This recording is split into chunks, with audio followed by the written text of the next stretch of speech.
The following is a presentation of Radio Alabama Sports. This broadcast is copyrighted by Radio Alabama for the private use of our audience. Any other use of this broadcast, descriptions, or accounts of the game without Radio Alabama's consent is strictly prohibited.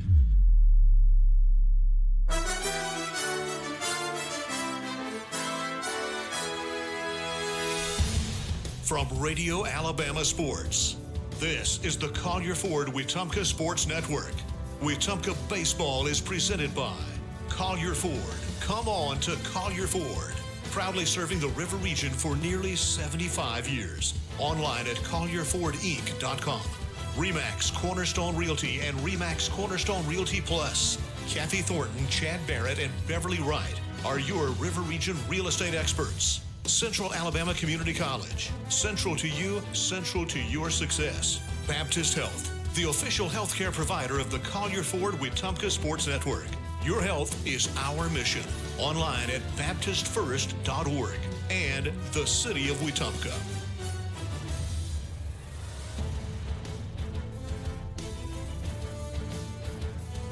It is a beautiful Saturday afternoon for Indians baseball. Good afternoon, everybody, and welcome to Bazemore Field, the home of the Wetumpka Indians, as we have a doubleheader on our hands this afternoon. The Indians taking on the Park Crossing Thunderbirds this afternoon. We'll have a game at 2 o'clock here in just a few moments, and then the Indians and the Thunderbirds should face off again at about 4:30. Wetumpka comes into this game with an 8-2 record led by Coach Russ Brooks, while the Thunderbirds enter at 2-11, looking to right the ship here with the two games coming up today. We'll take a quick break. When we return, first pitch and starting lineups for Wetumpka and Park Crossing right here on the Collier Ford Wetumpka Sports Network from Radio Alabama Sports. Now is the perfect time to start your future at Central Alabama Community College.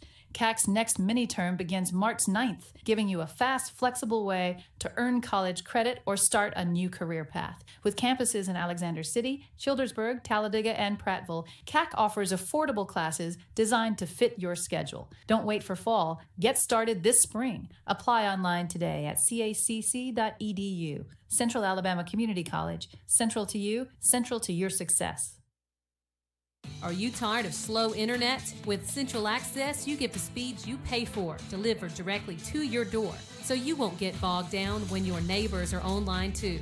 Stream, game, work, and video chat. No contracts, no data caps, no price hikes, nothing but an exceptional online experience. Check availability today at caecaccess.com. Central Access, your local link to broadband. Safety starts with Montgomery Fire Equipment Company.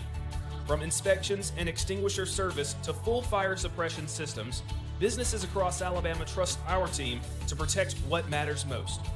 And now, we're hiring. We're looking for new fire technicians to join our team. If you're hardworking and ready to make a difference, this is your chance. Montgomery Fire Equipment, protecting people, property, and progress.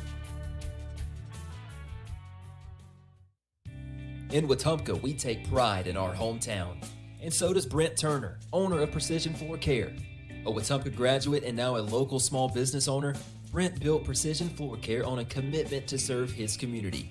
From tile and grout work to stone, pavers, and concrete, Precision Floor Care delivers precise, hard surface flooring solutions that protect the places that matter most. Precision Floor Care, precise, hard surface flooring solutions. Learn more at callpfc.com.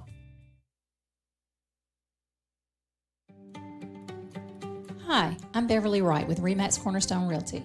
Every move is different, and so is every client. That's why I take the time to listen, understand, and guide you through the process with care. Whether you're buying or selling in the River region, I'm here to make it simple. Let's do this together. I'm Beverly Wright with RE/MAX Cornerstone Realty.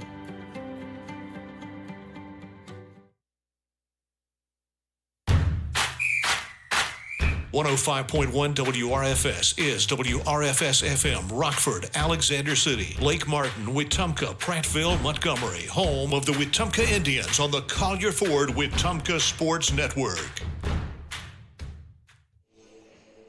And we welcome you into the ball game this afternoon at Bazemore Field. Gavin Baxley here with you for this doubleheader of Wetumpka and Park Crossing. It's now time for our starting lineups, brought to you by First Community Bank. It'll be the Indians in the field first this afternoon as the home team. Colton Ashmore will be on the mound pitching for the Black and Gold, with Logan Fawcett behind the plate as the catcher. Asher Nobles is at first base with Peyton Dickey at second. Miller Lombardi is the shortstop. Connor Jacks is at third. From left to right field, Aiden Peak, Bobo Browning, and Kyle Richardson. For Park Crossing, their batting order begins with Alex Johnson, the shortstop. Jalen Sankey behind him. Andrew Lewis bats third. Tristan Harrington will clean up with Nick Harrington behind him. Caleb Perriman and Christian Perriman are in 6th and 7th in the order. Cameron Glider and Brady McGuire round out the order for the Thunderbirds. It's Caleb Perriman who will be on the mound for Park Crossing when we get to the bottom of this inning, but in the meantime, the focus remains on Colton Ashmore, who will get the start today for Wetumpka. Ashmore enters the ball game today with only 2 games played. Both were starts. That came against Homewood and Ben Russell. He's got 6 innings pitched with 3 hits, 3 earned runs, 5 walks, 5 strikeouts, and a 3.50 ERA. The first pitch of the afternoon to Alex Johnson is a wave and a miss. Our official start time at 2:01 on this beautiful afternoon. The 0-1 is fouled back. 77 degrees is our game time temperature. Winds of 5 miles an hour from the south heading towards right field. Helping the batters out just a little bit today. The 0-2 swung on. This one popped up towards shallow left. It'll be Peak who trails in for it. Catcher number 6, Jalen Sankey.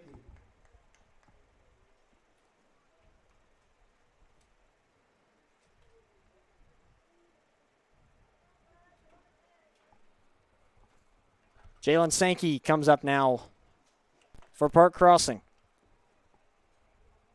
Sankey serving as the catcher this afternoon as the first pitch is in for a strike on a fastball there.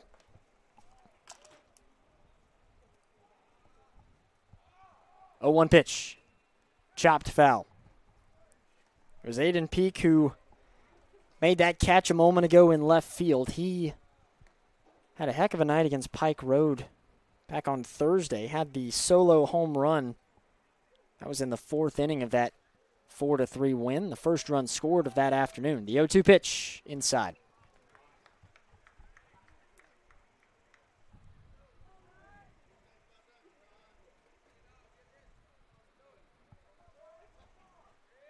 One-two count now for Sankey. Pitch is outside.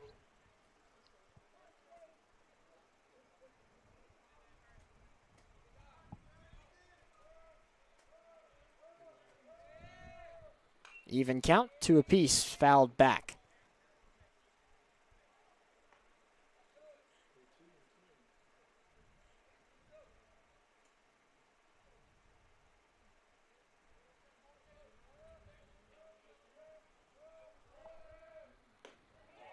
This time a pitch swung on and missed. Sankey goes down swinging and is struck out. Tough showing there for Sankey. 2 down as the Indians look to quickly take care of this top of the first with Andrew Lewis, the first baseman, batting third here. First pitch to him a bit outside.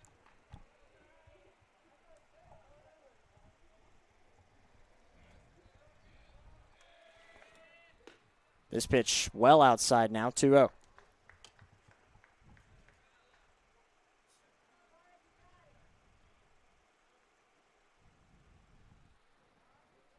The count, 2 outs, no one on in this scoreless top of the first. Pitch, wave and a miss.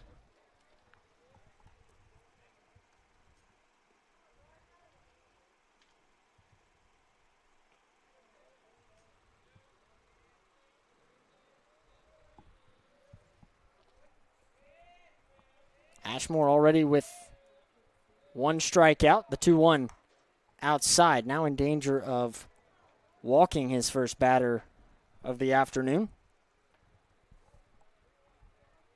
Took care of the first two batters pretty effectively. This is the fifth pitch for this at-bat, most we've seen so far. It goes inside, and that's ball 4. Andrew Lewis will take the walk. The first man to get on base today, and he represents the Thunderbirds this afternoon. Park Crossing now with a runner at first, 2 outs. That runner is Andrew Lewis. Batter up for Park Crossing is Tristan Harrington. They tried to pick off first there for a moment, didn't get him.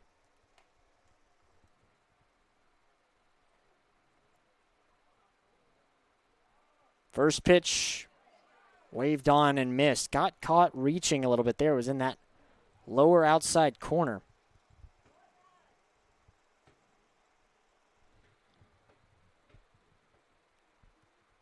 See if Ashmore continues with that approach on the outside. This time it goes well inside. It hits him in the back.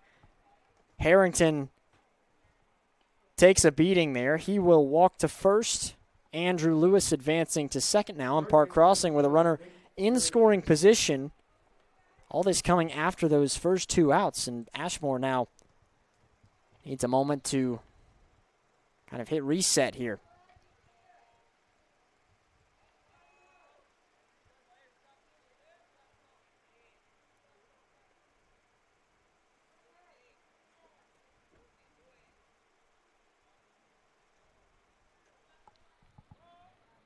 He takes a breath, now fires off this next pitch. The first to Nick Harrington, Tristan's brother, who just managed to get on. That one was in the zone to make it an 0-1 count. Tristan Harrington, who's at first right now, he is the second baseman today. This one to Nick Harrington is flown towards right field. Richardson trails in and makes the grab. Park Crossing able to get a few on there off a walk and a hit by pitch. They both get stranded. Thunderbirds can't do any damage here after the top of the first. Indians up to bat when we return on the Collier Ford Wetumpka Sports Network from Radio Alabama Sports. Hi, I'm Kathy Thornton with RE/MAX Cornerstone Plus. Helping families here in the River Region is more than a job, it's personal. I take the time to listen, understand what you need, and fight to get you the best deal possible. Whether you're buying or selling in Central Alabama, let's work together to make it happen. I'm Kathy Thornton at RE/MAX Cornerstone Plus, here to help you every step of the way. At First Community Bank of Central Alabama, banking's about real relationships, trust, kindness, and a shared commitment to making life better. As your neighbor and partner across Elmore and Autauga counties, we're here for you, whether you're planning your future, buying your first home, or building your wealth. With our local knowledge and heartfelt support, you can count on us. First Community Bank of Central Alabama. Let's do life together. Member FDIC, Equal Housing Lender.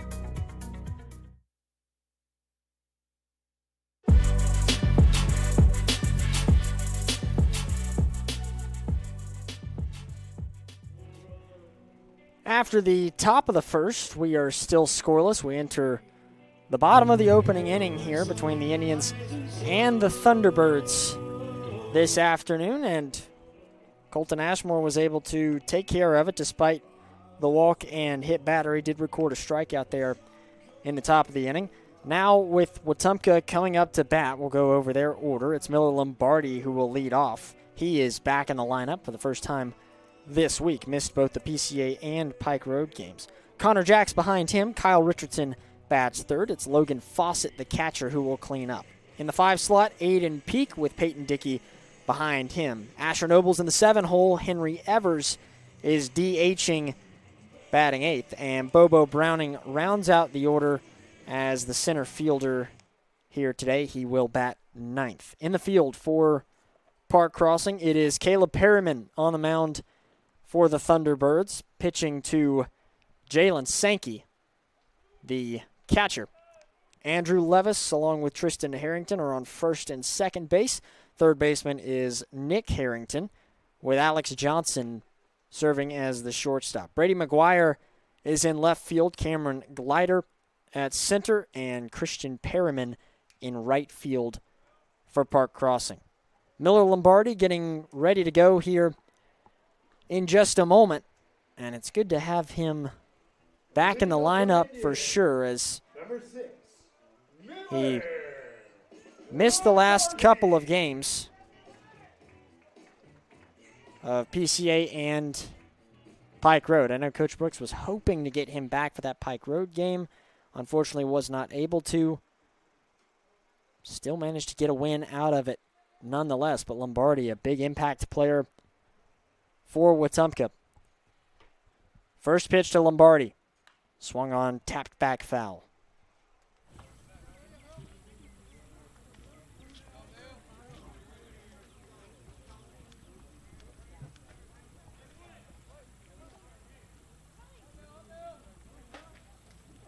A 1 count for Lombardi. Outside.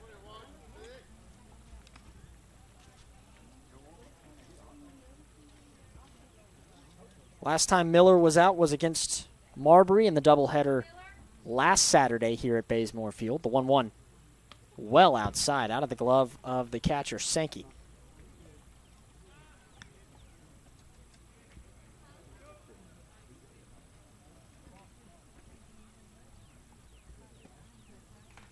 Against Marbury, Lombardi managed a pair of hits in each game, 4 total over 6 at-bats. And that is what has boosted him to a .333 average. 2-1. Low and, looked low and away. They call a strike there. Count goes 2-2.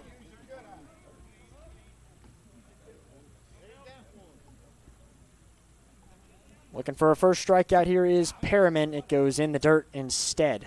And the count goes full for our leadoff batter this afternoon for the Indians in Lombardi. Connor Jacks will bat behind him with Richardson due up as well. Payoff pitch. Chopped foul.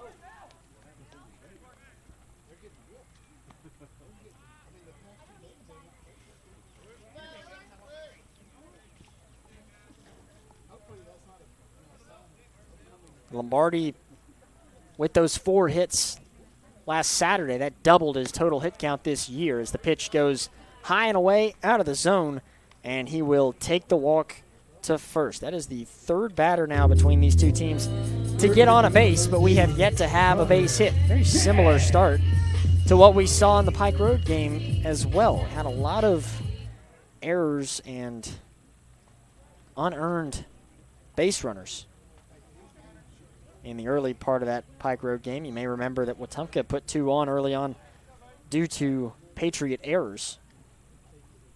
Connor Jacks now up with a runner at first in a scoreless ball game in the bottom of the first. First pitch was low and away.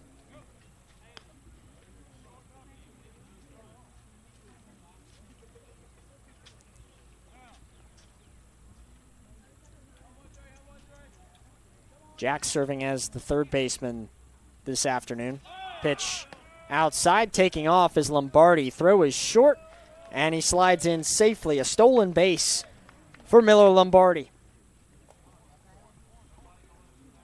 That's certainly a good way to welcome him back into the field for the Indians. That's his 4th stolen base of the season. As a 1-0 count awaits Connor Jacks, now with a runner at second. This time he golfs it towards the shortstop. A long throw necessary. He did not get it in time. Maybe he did. They'll say that he got the throw in time, just barely. And that is the first out here of the bottom of the inning. It certainly did its job still, though, as the runner in Lombardi was able to advance all the way to 3rd now with just 1 out. Kyle Richardson comes up to try and help him get home following the Jacks ground out.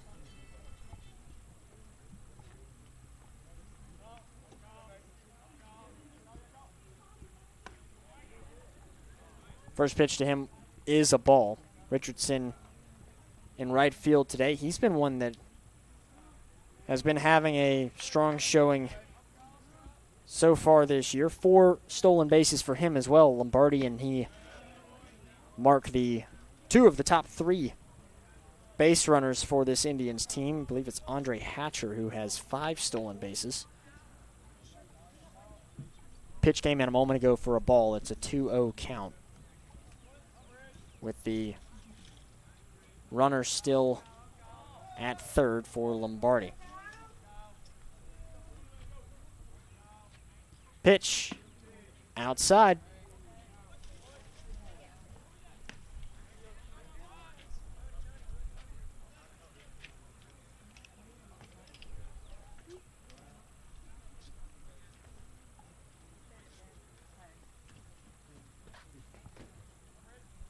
Now the 3-0.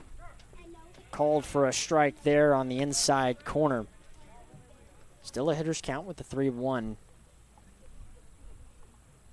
As Richardson is hoping to send Lombardi back around. This pitch fouled back.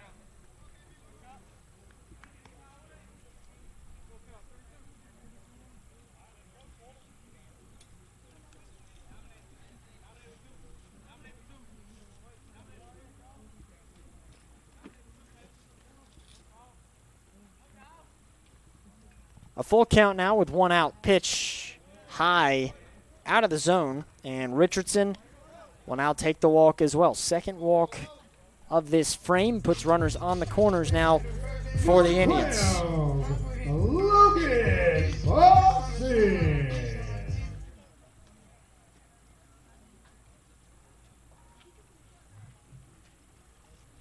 They'll go ahead and have a conversation on the mound here for Park Crossing.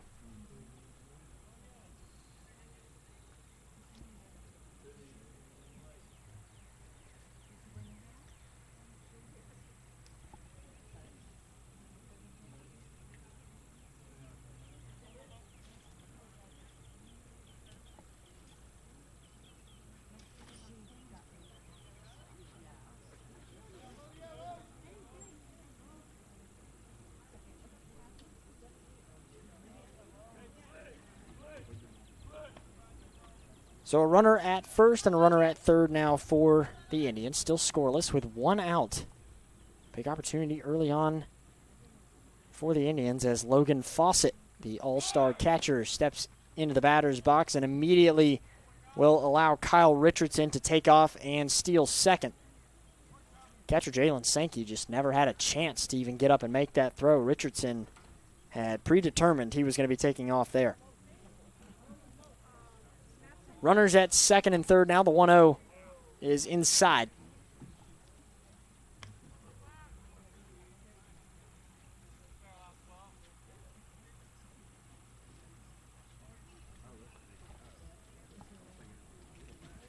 A 2-0 count for Fawcett.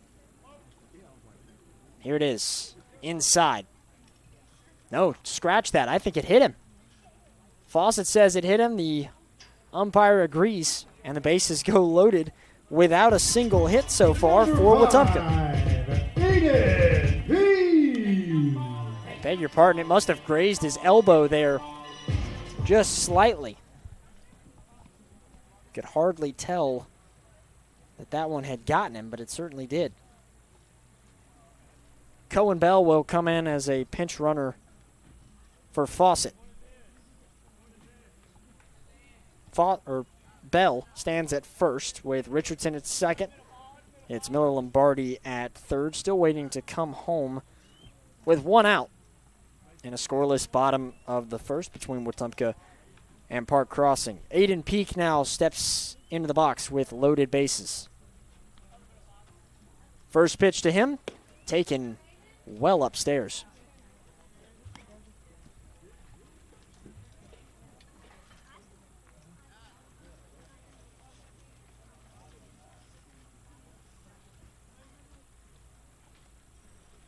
The 1-0 is low and away.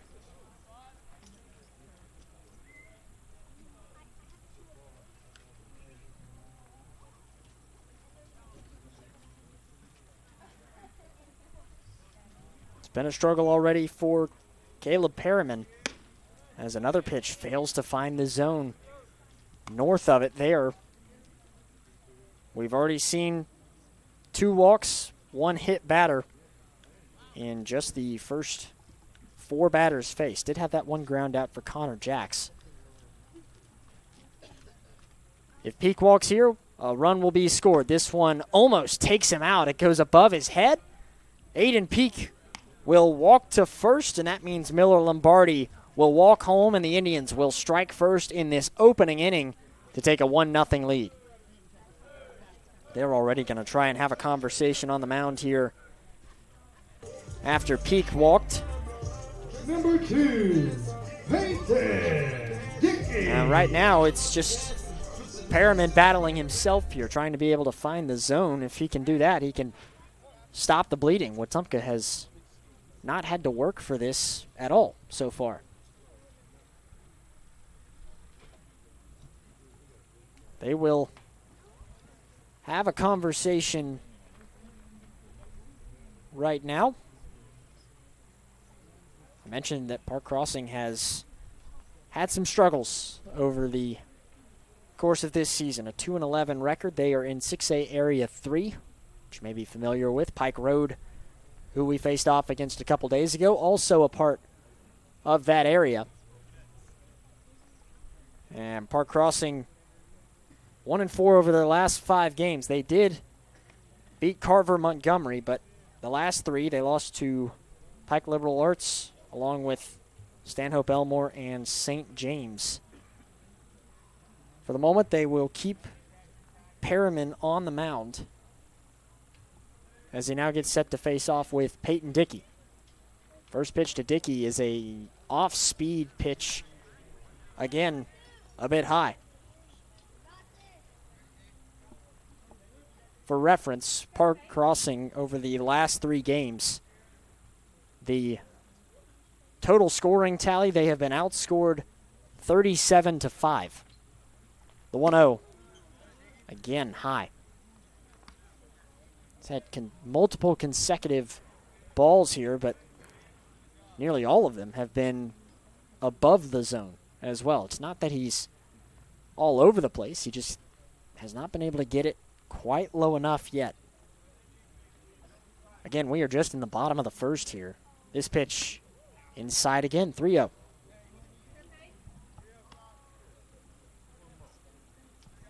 One nothing after Miller Lombardi. The leadoff batter was walked and then came around after a few others taking a stroll on base. Bases are still loaded. 3-0. Finds the zone as Perriman is trying to right his wrongs here and get out of this jam. At the ready, the 3-1 is swung on, fouled towards right field.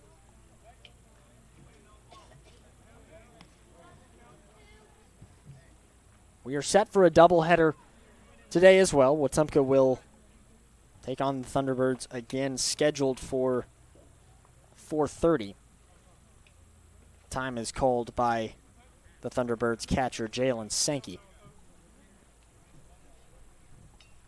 Indians are already fairly successful on doubleheaders, 2-0 this year after the Marbury victories last weekend. The payoff pitch now is out of the zone, and another walk for the Indians. Dickey takes first. Richardson advances home. Fawcett, or pardon, not Fawcett, it is Cohen Bell who stands at third. But now a 2-0 ball game for the Indians with loaded bases still and just the 1 out.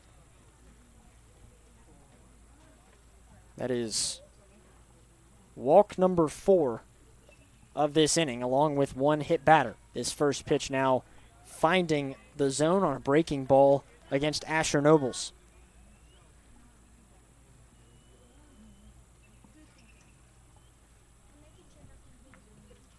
A 1 count, well outside. So Cohen Bell stands at third with Aiden Peak at second. Peyton Dickey is the first base runner right now. Nobles at bat with a 1-1 count with Henry Evers due up. And it's already 2-0 Wetumpka. This pitch swung on and missed. Sends the count 1-2.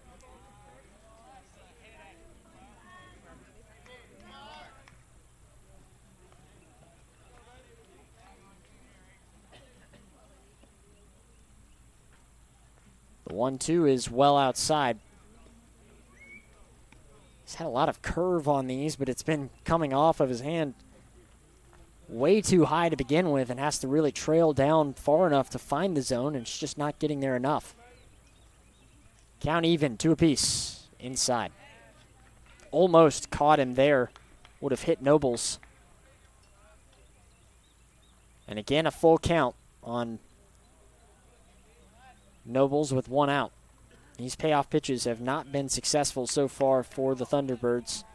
Perriman has thrown a ball on each of his payoff pitches so far.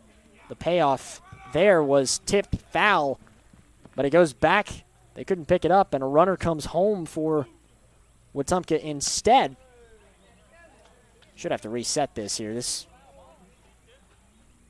should have been a foul, not a strike with a lost ball there, so they'll have to send everyone back to their positions.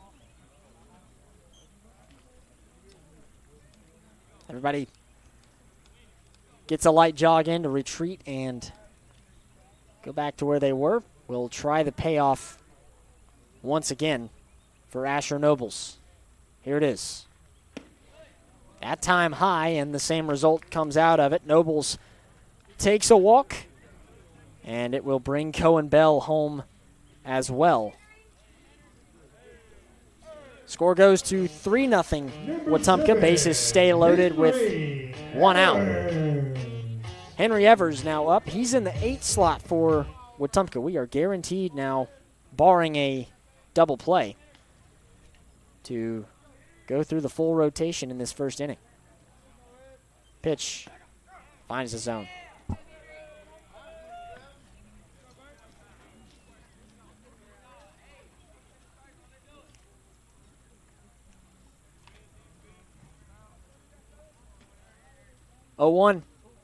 Inside, it may have clipped him, and it did. Henry Evers is hit by a pitch. He takes first, and that means that Aiden Peak now gets his turn to jog it on in. Indians now lead it 4-0. They're going to call time again is Park Crossing, and so they'll have to go have another conversation on the mound. They've had a few so far. Mitchell Joyner is the head ball coach for the Thunderbirds. This may be it for Caleb Perriman already. We'll see if somebody else comes out. I have not seen anybody in the bullpen for Park Crossing, so I don't really know who they would go with unless they make a change within the current fielding lineup, and I think that's what's happening here. Alex Johnson, who was the shortstop, is currently getting some warm-up pitches, so he will be who they call in while he warms up. We will take a break. Indians with loaded bases, 1 out, and they lead at 4-0 in the bottom of the first here on the Collier Ford Wetumpka Sports Network from Radio Alabama Sports. Hi, I'm Beverly Wright with RE/MAX Cornerstone Realty. Every move is different, and so is every client. That's why I take the time to listen, understand, and guide you through the process with care. Whether you're buying or selling in the River Region, I'm here to make it simple. Let's do this together. I'm Beverly Wright with RE/MAX Cornerstone Realty. Protect what matters most with State Farm Agent Jackson Hagan in Wetumpka. From auto and home to life insurance, Jackson Hagen and his dedicated team offer personalized service to ensure you have comprehensive coverage tailored to your needs. As a local agent, Jackson Hagen understands the unique challenges you face and is committed to guiding you through every step, from quotes to claims. Trusted a neighbor who truly cares. Like a good neighbor, State Farm agent Jackson Hagen is there. Call 334-478-3864 for a quote today.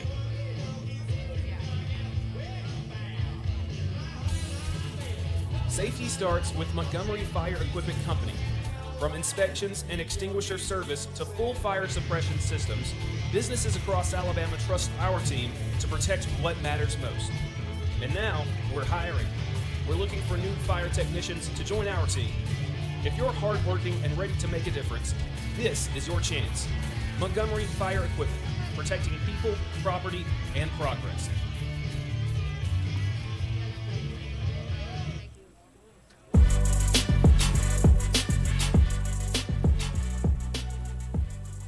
Our first and second innings are brought to you by State Farm agent Jackson Hagen, as Wetumpka leads it 4-0 in the bottom of the first, which has continued to last. By the way, this game started at 2:01, so it's been 29 minutes so far of just this first inning.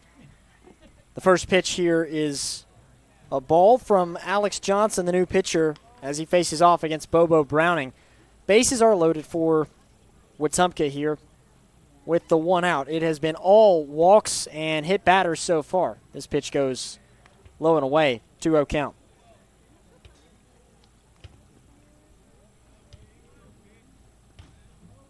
Alex Johnson was serving as the shortstop a moment ago, and so we've basically had just a swap here as Johnson now takes to the mound. Caleb Perriman has moved over to short. I missed a couple pitches there. They were both balls, though, as you can imagine. And so 4 balls, no strikes, another walk for Wetumpka means another run scored as well. Browning takes to first. Peyton Dickey now has come home. Asher Noble stands at third. Henry Evers at second. Browning is at first base. Miller Lombardi is back up again. He started this frame, and there's only been one out recorded since then. This pitch is wild, and this may be a chance for an out. Nope, never mind. They had a wild pitch that Sankey could not hold on to. He had to go scoop it up. He made a toss to Johnson. They still couldn't make the tag there. Wetumpka, for the first time in about 20 minutes, does not have loaded bases. There has not been an out recorded since the bases were loaded. And Wetumpka scoring 2 more runs in the process. Nice and easy day here for Wetumpka, getting some cardio in as this pitch is a ball.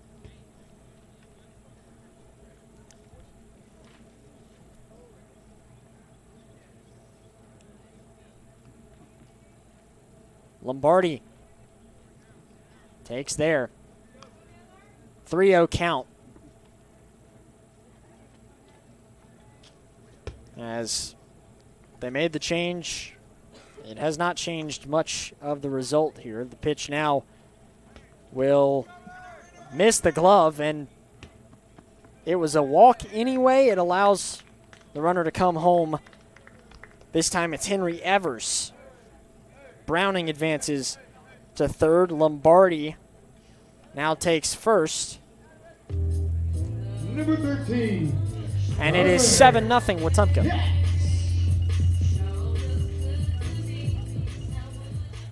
Connor Jacks comes back up, and he has been the only one to miss out on the fun so far, as everyone has been walked or hit by a pitch except for Jacks. He had the ground out there on what was good contact, just went over to Alex Johnson, who was the shortstop at the time. First pitch comes in there, 1-0.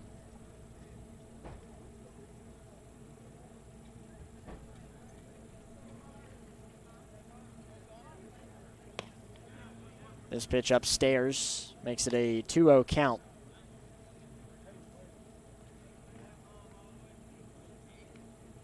Runners on the corners for Wetumpka here.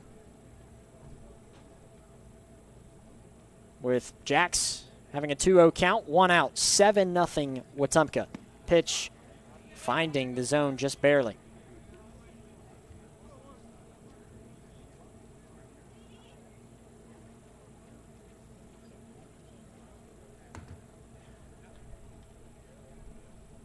Two-one. Again, called for a strike.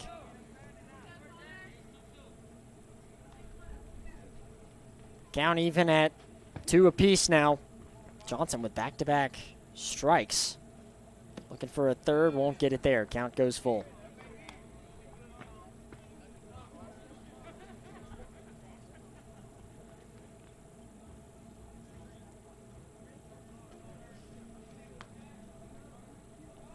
Bobo Browning awaits at third. He will now get to come home after the payoff pitch comes in and out of the zone. Well, wait a minute. They just sent Bobo Browning back over. It's because the bases were no longer loaded. That's why. So now they go loaded. Browning has to stay at third and wait for his opportunity because, remember, one runner came in off of the wild pitch, and that's what ended up having the bases not be loaded anymore. Had runners on the corners, but now we're back to that again. Kyle Richardson comes up now after the Jacks walk.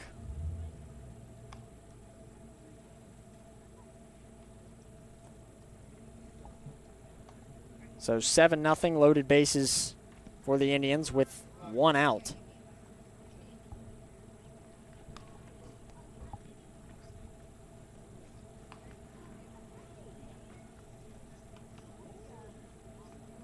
Pitch came in a moment ago for a ball, 2-0, now 3-0.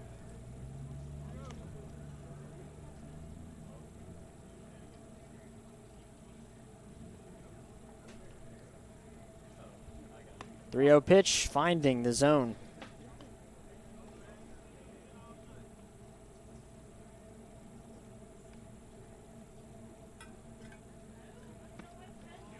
This time got the zone again.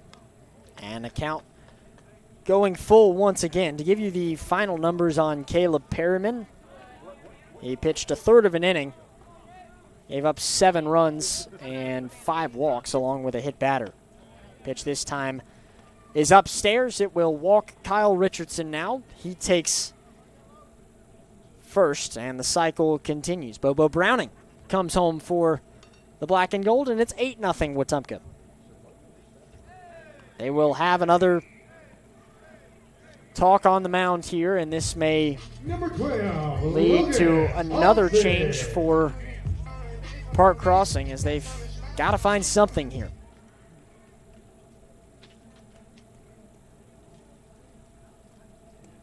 Ten consecutive batters now for Wetumpka have been walked or hit by a pitch as the substitutions start to be made in the masses here for Park Crossing. I'll give you an update on who is in the field in just a couple of moments here as they continue to move everyone around. Score is 8-0 though for Wetumpka. Alex Johnson was serving as the pitcher for the Thunderbirds. We'll see if they continue to allow him to do so. And I believe that they will. So Johnson stays on the mound. It is 8-0. Wetumpka with loaded bases still. Number 12, Logan Fawcett. They made a change, I believe, in right field, trying to get a number on who this is. Logan Fawcett is set to bat here.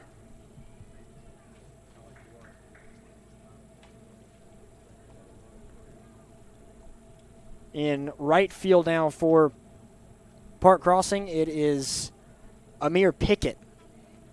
Now the right field for the Thunderbirds, number 20, Amir Pickett. Pickett in right, trying to see if they made any other changes here.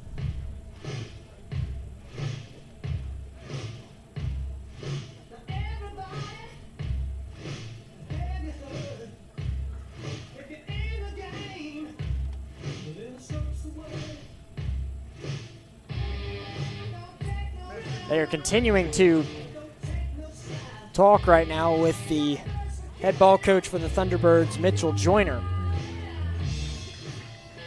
as the lead sits at 8-0 for Wetumpka.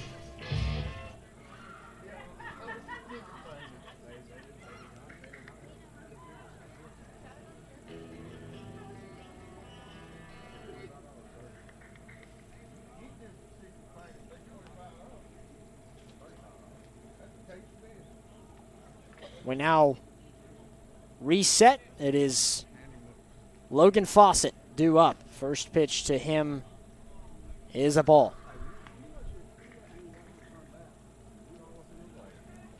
Ain't nobody bad. 1-0. Low and inside.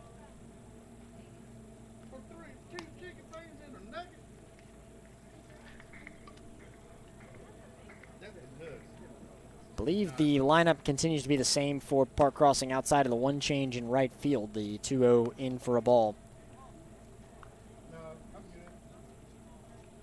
Everyone who went through the order earlier has come home at this point. There's a man standing at third, that is Lombardi. This time a ground ball to first, and it will be the second out of the inning. Fawcett with a grounder there. It does bring in one more run, though. Lombardi now scoring, and it is 9-0 Wetumpka.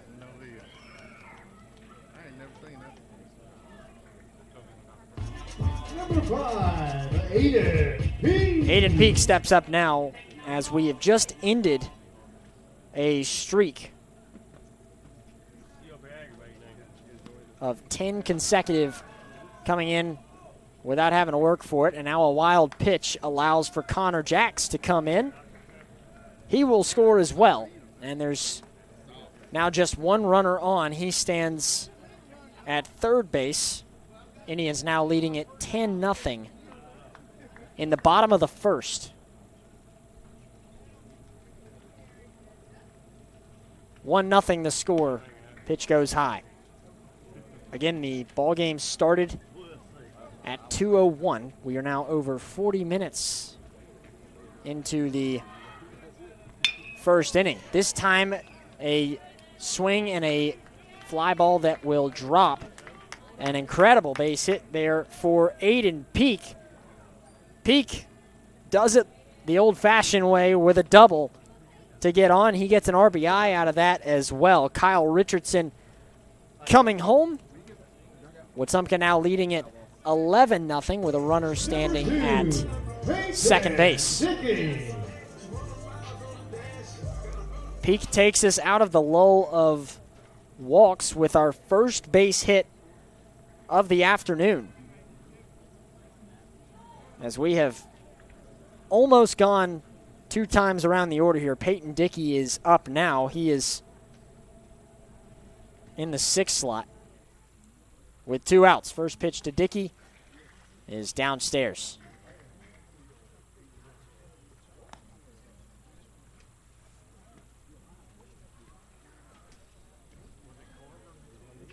$11-0 our score.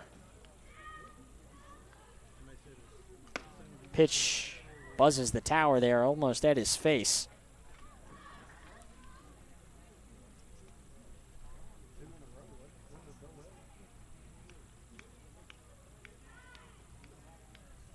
Alex Johnson, who's on the mound, he throws it outside the zone there, 3-0. Johnson has 3 walks given up of his own here. Beg your pardon, 5 walks, or 4 walks, now 5 walks as he fires the 3-0 outside the zone again. And Dickey will take first. Number 25, Anton Noble. That evens up with Caleb Perriman's 5 walks. There have been 2 hit batters, one between each of these pitchers. This time a hit batter on the first pitch to Henry Evers, or Asher Nobles, that is, hits him square in the helmet, and he will head to first as well. Runners at first and third now for Wetumpka with 2 outs.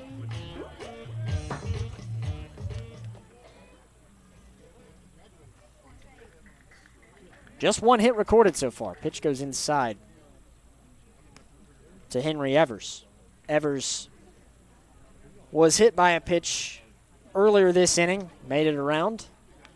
And he's hit by a pitch again here on his second appearance, as he will now head to first. That brings in another run. Aiden Peak now, who did it the hard way, by the way, with that double. He now gets his chance to come home as well, make it 12-0 Wetumpka, again with loaded bases. Park Crossing just looking for the 1 out here to end the first inning. 1-0 chopped foul. Or pardon, just the first pitch there to Bobo Browning.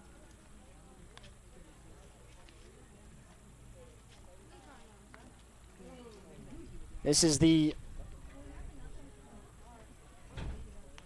18th batter faced. We are at the bottom of the order again, and as this pitch goes inside Browning.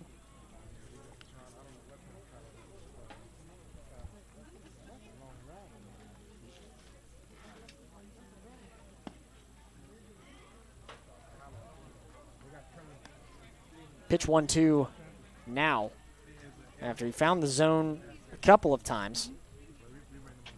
Still with 2 outs. Trying for a strikeout here. Won't get it. Buzz to the tower again. He had to move out of the way of that one. Count evens at 2 each. This pitch upstairs again. Full count with 2 outs and loaded bases in a 12-0 ball game. Payoff is above the head of Bobo Browning. He will take the walk. It will bring in another run. It is 13-0 Wetumpka, as at time it was Peyton Dickey that was able to come in and score. Number 6, Miller Laporte. Well, it has been high scoring, to say the least. I wouldn't necessarily call this action-packed, but we now go to the top of the order for the 3rd time in this first inning. 0-1 upstairs.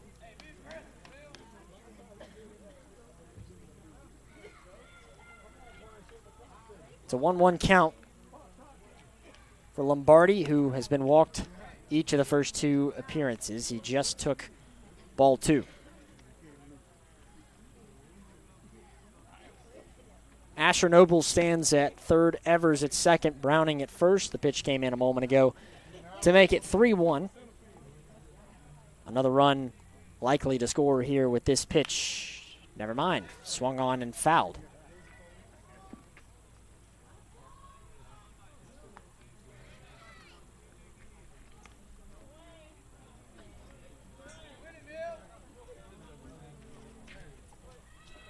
Park Crossing, when they were at bat, they had 5 batters come up. This time, Lombardi is going to line one to short, and that ends the first inning. That began at 2:01. It comes to a close at a final time of 47 minutes and 55 seconds. Wetumpka leading it 13-0 over the Thunderbirds after the first on the Collier Ford Wetumpka Sports Network from Radio Alabama Sports. Looking to tackle your next home project? Look no further than Russell Do-It Center and Building Supply, with same-day pickup, ship to store, and ship to home, all available at RussellDoItCenter.com. Whether it's paints, tools, lumber, or lawn care, we've got what you need with the service you can trust. So be sure to shop today at RussellDoItCenter.com. RussellDoItCenter.com. Experience and knowledge from the pros. Russell Do It Center at Building Supply.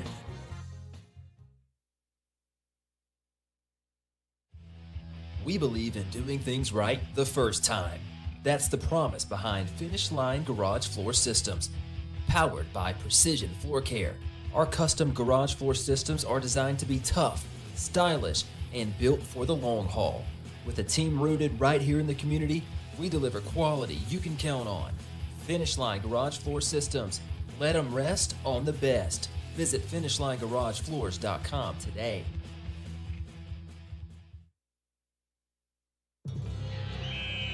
When a sports injury has you sidelined, Baptist Ortho Now offers comprehensive orthopedic care with no appointment from 8 a.m. to 8 p.m. Monday through Saturday, with board-certified specialists treating injuries and expert physical therapists administering everything from sports medicine to everyday recovery treatment. Baptist Ortho Now, getting you off the bench and back in the action. East Chase across from Target.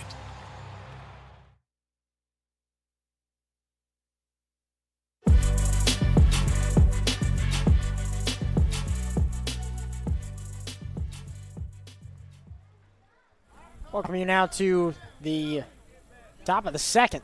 Wetumpka leads it 13-0 over Park Crossing.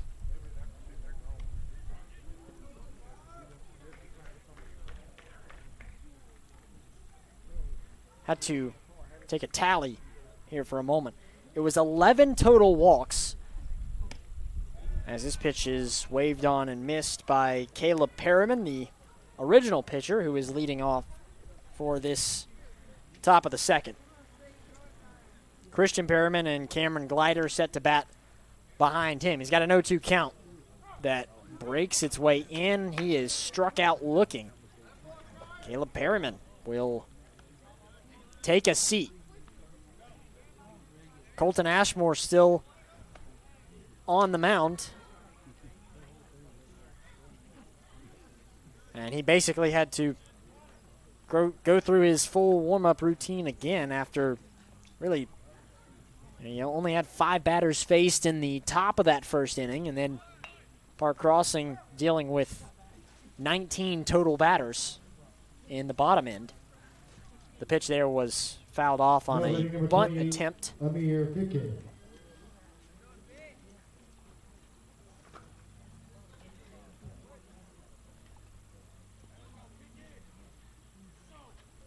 Oh, 1 taken for a strike.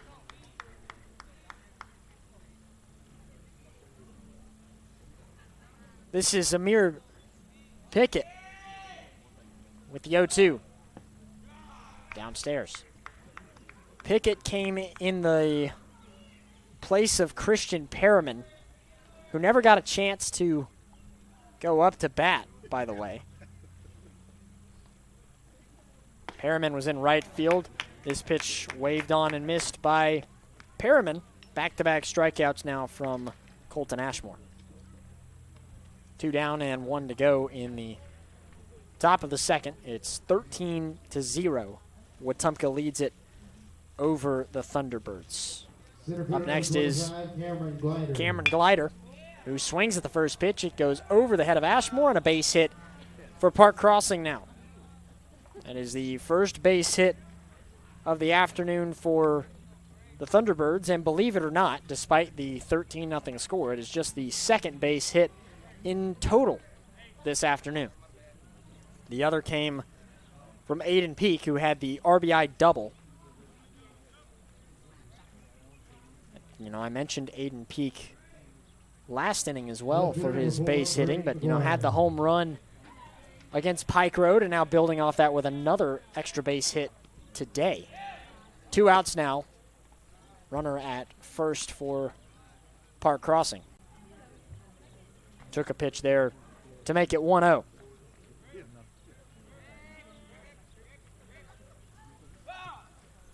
Pitch goes inside.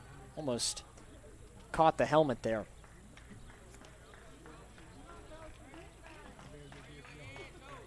Ashmore with a 2-0 count.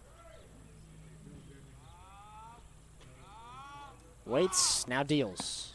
Wave and a miss there. They'll try to pick off first, won't get him in time.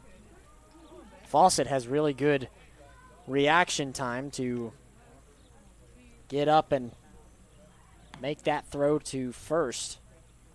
Couldn't quite get him there, but he's been able to really keep people honest standing at first base, especially in that Pike Road game as well. Not a lot of stolen base attempts for the Patriots on Thursday. The 2-1, low and away.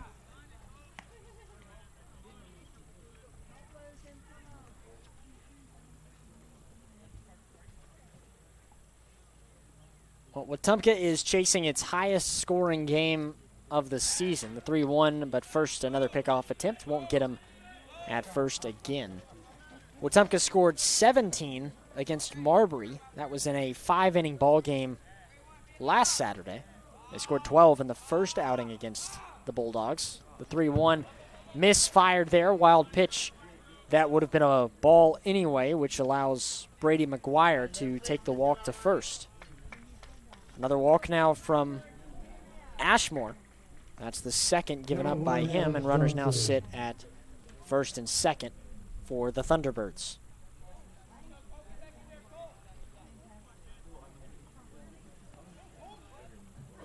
At the top of the order now for Park Crossing with 2 outs. Runners at first and second. Pitch there was out of the zone.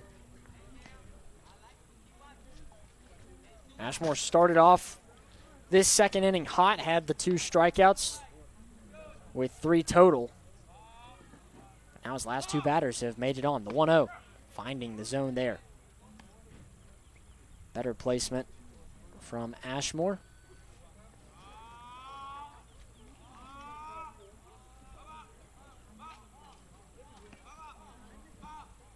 One inside.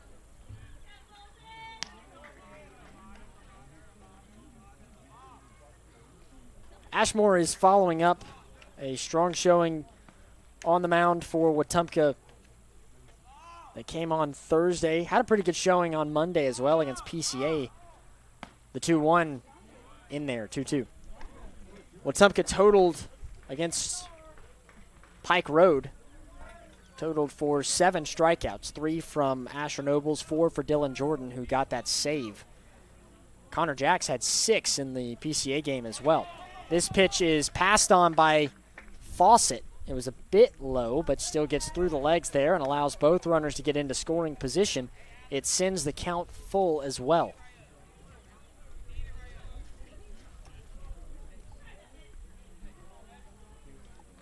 So a 3-2 count. Ashmore resetting on the mound here. Glider at third, McGuire at second. Ashmore fires. And it is fouled off. Caught the end of the bat there as he kind of turned away from it.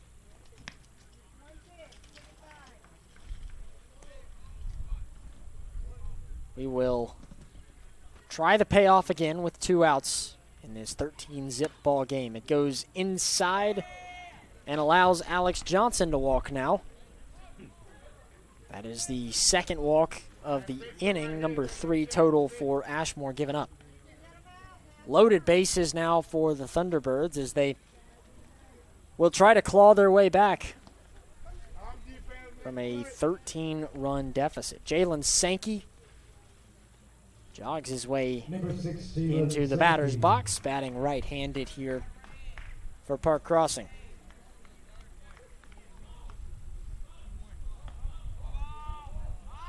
First pitch to him, taken for a ball.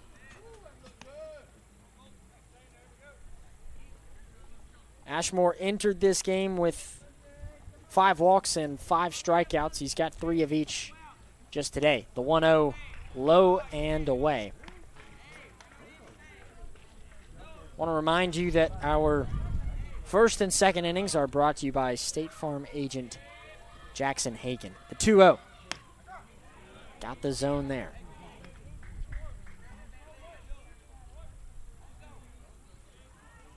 Busy day for Wetumpka Athletics. The pitch there out of the glove and allows a run to score for Park Crossing now. They bring one in off of the wild pitch.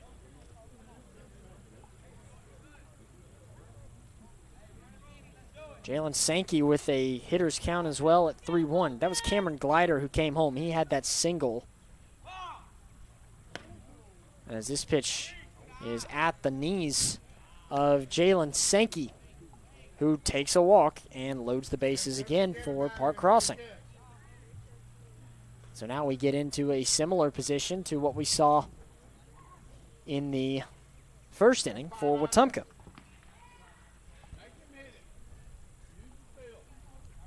Thunderbirds with a man at first now, second and third, but a pinch runner coming in for the Thunderbirds. Pitch there was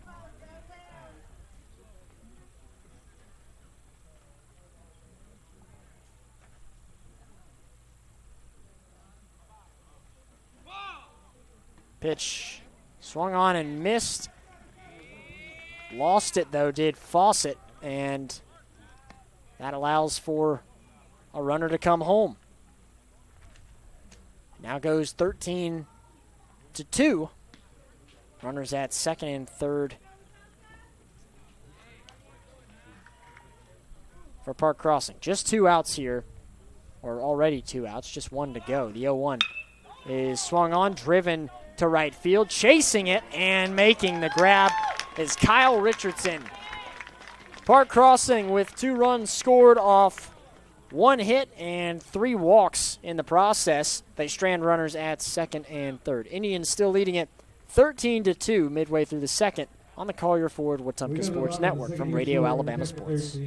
Protect what matters most with State Farm agent Jackson Hagan in Wetumpka. From auto and home to life insurance, Jackson Hagan and his dedicated team offer personalized service to ensure you have comprehensive coverage tailored to your needs. As a local agent, Jackson Hagan understands the unique challenges you face and is committed to guiding you through every step, from quotes to claims. Trust in a neighbor who truly cares. Like a good neighbor, State Farm agent Jackson Hagan is there. Call 334-478-3864 for a quote today.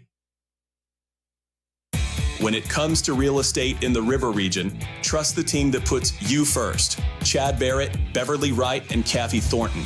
With experience, dedication, and a commitment to making every move smooth, they're here to guide you whether you're buying, selling, or investing. Together at RE/MAX Cornerstone and RE/MAX Cornerstone Plus, they're the names families across our community count on. Call today and let Chad, Beverly, or Kathy help with your next move.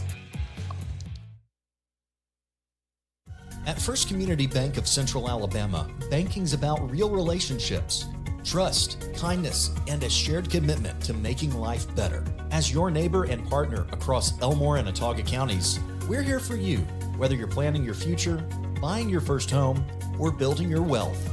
With our local knowledge and heartfelt support, you can count on us. First Community Bank of Central Alabama. Let's do life together. Member FDIC, Equal Housing Lender.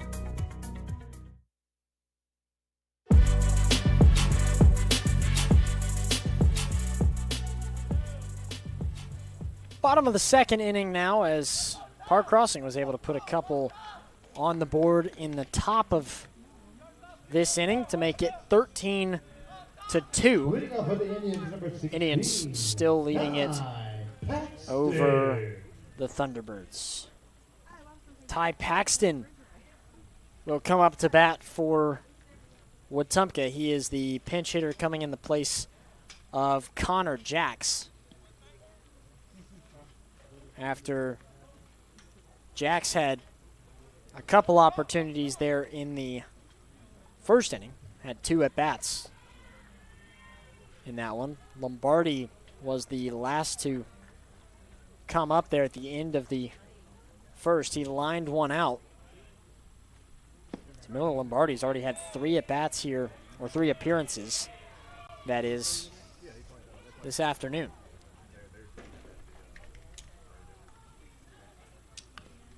It was an 0-1 count after the first pitch. This one comes in and is fouled off to make it 0-2 for Ty Paxton. Paxton, the freshman utility, serves in the infield and as a pitcher.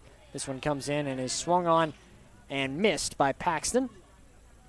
He will be struck out That is the first recorded now for the Thunderbirds, who also have a different pitcher, by the way. Failed to give you an update on that. It's Andrew Lewis, who is now the pitcher. Lewis originally was the first baseman. As the batter now is Kyle Richardson. He just took a strike. First baseman now for Park Crossing is Nick Harrington, who was originally at third base.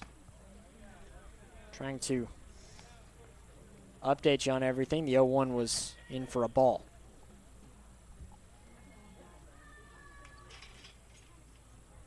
One. Swung on, fouled.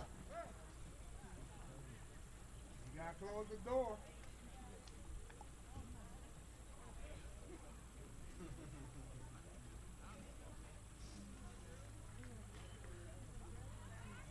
So it's a 1-2 count. I mentioned Nick Harrington is the first baseman now. Our second baseman is still Tristan Harrington.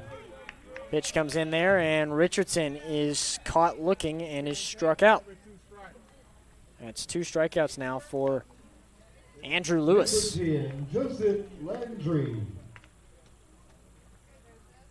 And Alex Johnson has gone back to his original shortstop position after his stint on the mound. This pitch is fouled off. No, they call this fair. Ooh. It was fouled off there by Wetumpka's Joseph Landry, who came in a pinch hit. It trailed down the first base line towards, it was short of first, but it was called fair, and that is the third out. Wetumpka goes 3 up and 3 down in a much quicker second inning. It's 13-2 Wetumpka on the Collier Ford Wetumpka Sports Network. Protect what matters most with State Farm agent Jackson Hagan in Wetumpka. From auto and home to life insurance, Jackson Hagan and his dedicated team offer personalized service to ensure you have comprehensive coverage tailored to your needs. As a local agent, Jackson Hagan understands the unique challenges you face and is committed to guiding you through every step, from quotes to claims. Trust in a neighbor who truly cares. Like a good neighbor, State Farm agent Jackson Hagan is there. Call 334-478-3864 for a quote today. Are you tired of slow internet? With Central Access, you get the speeds you pay for delivered directly to your door, so you won't get bogged down when your neighbors are online too. Stream, game, work, and video chat. No contracts, no data caps, no price hikes, nothing but an exceptional online experience. Check availability today at caecaccess.com. Central Access, your local link to broadband.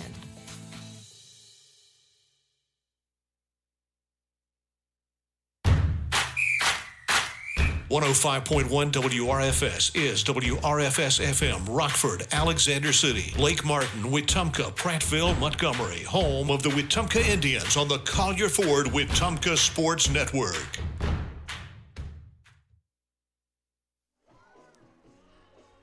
Whether it's an everyday sprain, strain, fracture, or sports injury that doesn't require a trip to the ER, Baptist Ortho now offers urgent orthopedic injury care with walk-in convenience 6 days a week. Visit online at baptisthealth.org. We've got a pitching change now for Wetumpka as the Indians lead it 13-2.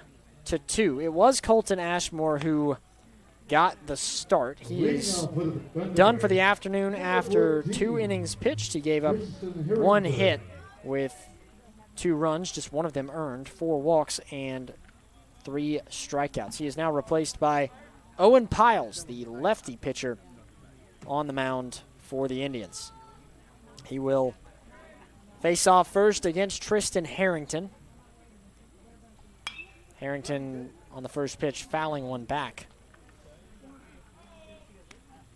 It's Harrington with Nick Harrington behind him and Caleb Perriman all due up. But again, there's been a lot of changes for Park Crossing, so I'm not sure what this may look like here. Pitch is fouled back again. Could see a couple of changes.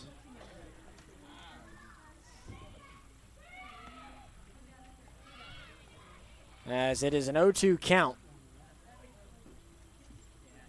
13-2 ball game, just 2 total hits, 1 for Park Crossing and 1 for Wetumpka.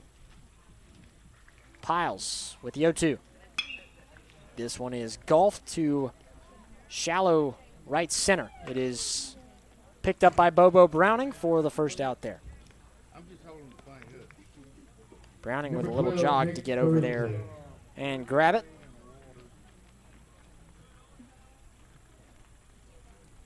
Nick Harrington now comes up for Park Crossing.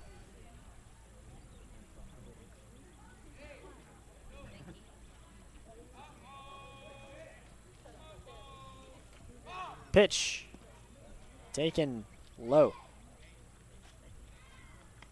Nick Harrington has moved around a little bit today. He was the third baseman. Then he moved to first. The 1-0. Well inside. And so at the moment, that's where Nick still resides. But I suppose we could see that change even more as this ball game continues. 2-0 in the zone. Mentioned earlier the many activities that are going on for Wetumpka Athletics today, along with our doubleheader this afternoon as the 2-1 comes in, chopped on and missed. We also have Wetumpka Track and Field out over at the Wetumpka Sports Complex just down the road.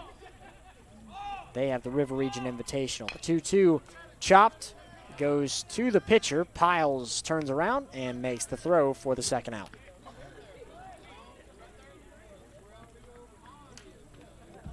Piles had to run in for that one, and Number 15, it's a little bit awkward to have to grab it, spin around as the lefty to make the throw, but does so elegantly. I won't have my money back with them chickens. 2 outs now. This time swung on. It is lined towards second. It takes one hop, but is picked up and thrown by Dickey for the out. Thunderbirds go 3 up, 3 down, and it remains 13-2 midway through the third on the Collier Ford Wetumpka Sports Network from Radio Alabama Sports. Come to Collier. Looking for power, performance, and adventure? You'll find it all at Collier Ford in Wetumpka. Whether it's the legendary Ford F-150 built to tackle any job, the bold and capable Ford Bronco built for the trails, or the versatile Bronco Sport perfect for every road trip, Collier Ford has the right ride for you. Proudly serving the River Region since 1952. We're here to keep you on the road. Come to Collier.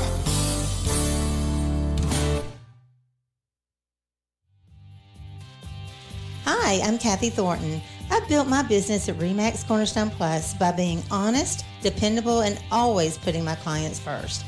If you're ready to buy your first home, sell your current home, or just want to talk about your options, I'd love to help. Reach out today. Kathy Thornton with RE/MAX Cornerstone Plus, where neighbors become clients and clients become friends. Looking to tackle your next home project? Look no further than Russell Do-It Center and Building Supply.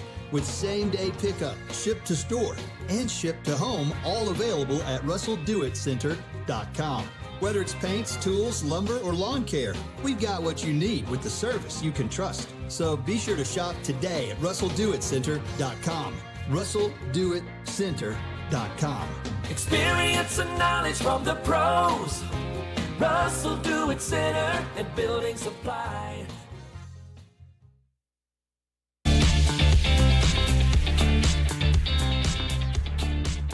Number 5, Eden. Beverly Wright, Kathy Thornton, and Chad Barrett are your hometown real estate experts with RE/MAX Cornerstone and RE/MAX Cornerstone Plus. When it's time for your next move, choose the best. RE/MAX Cornerstone and RE/MAX Cornerstone Plus, the official real estate partner of the Wetumpka Sports Network. First pitch of this third inning is swung on, driven to left, and is caught by the left fielder there for Park Crossing. That is Brady McGuire. And a quick first out Number for 4, Aiden Peak. Andre Hatcher. Came up, and before I could finish the ad read, immediately was taking a chop at it. So the line out there gives one out. The pitch a moment ago in the zone for Peyton Dickey. 0-1. Taken inside.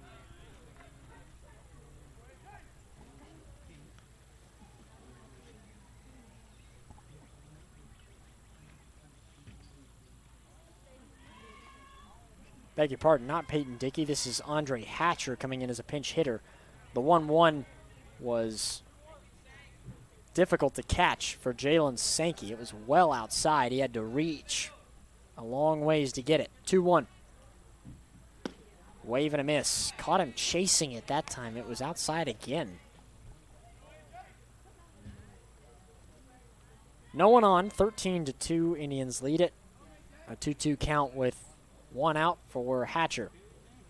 He will swing at this one. Driven down the left field line. It stays fair. And this should be a double for Hatcher, and it will be. Races into second. Park Crossing still had a tough time being able to throw it around. He may have had a chance to get to third. That's our second double of the afternoon. It comes now from Hatcher. Number 8, Cohen Bell. Cohen Bell now steps up in the place of Asher Nobles. Going to likely see a lot of pinch hitting given the current scoreboard, as the first pitch to Bell was in for a ball.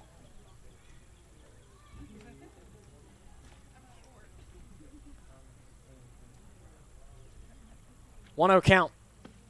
Swung on and missed. Again, chasing that outside. Thomas Zingson getting warmed up right now to come up to bat next. It was supposed to be Henry Evers due up. The 1-1. Cut on, fouled.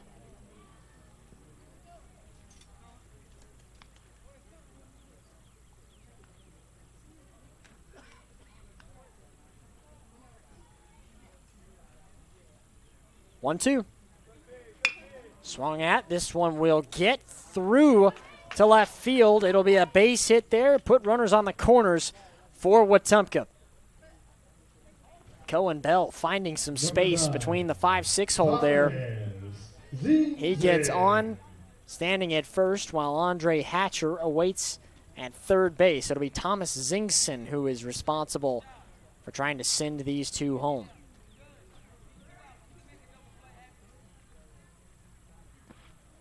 First pitch to him, cut on and missed. Zingson replaces Henry Evers, who was hit by a pitch on both of his appearances. The 0-1 is taken. No, he will swing at this. It will get through again to left field. It'll bring another run home. Almost identical to what we just saw from Cohen Bell. Back-to-back, or pardon, 3 consecutive base hits for Wetumpka. Bell now at second, Zingson at first. Hatcher coming home makes it 14-2 Wetumpka. This pitch now is golfed to left field. First pitch of the at-bat flies out and is caught by McGuire. Runners remain at first and second.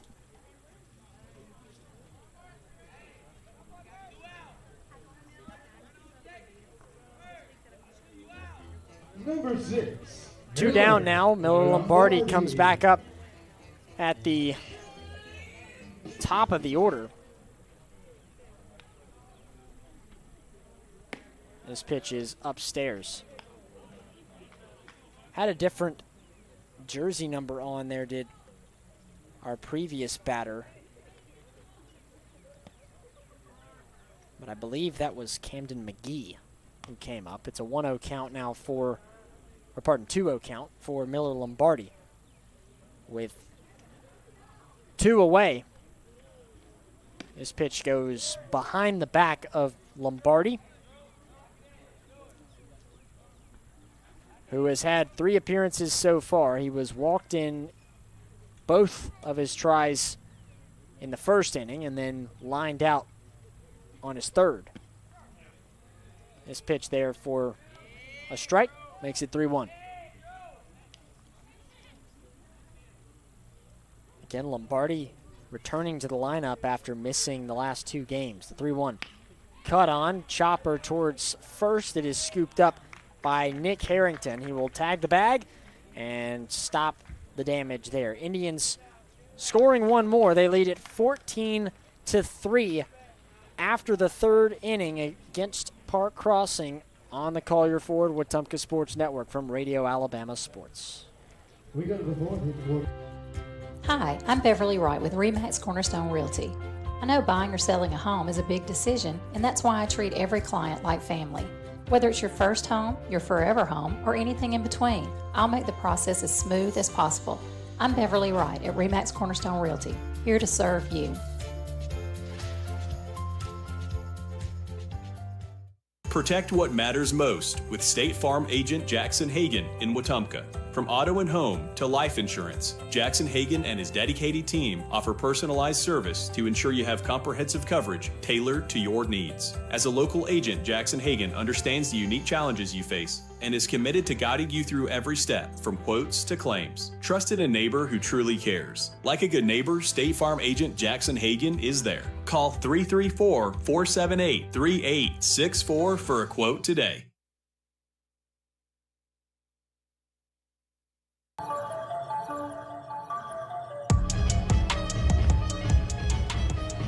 Stay connected with Central Access. Get blazing fast internet starting at 300 megabits per second for just $59.99 a month. Reliable, affordable, and delivered straight to your door. Central Access has you covered. Central Access, your local link to broadband. We're at the top of the fourth here as Park Crossing comes back up to bat. Indians leading it 14-2. They scored the first 13 all in that opening inning. As the Thunderbirds come back up with Andre Love, a pinch hitter now for Park Crossing. He will swing at this one. It will fly to right field and be caught by Kyle Richardson.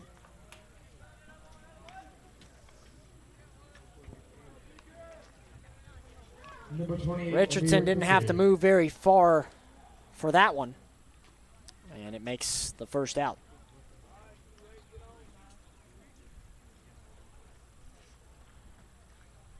Pitch here, cut on and missed by Amir Pickett. Pickett came in earlier as a pinch hitter. He's now up for the second time. He was struck out on his last appearance.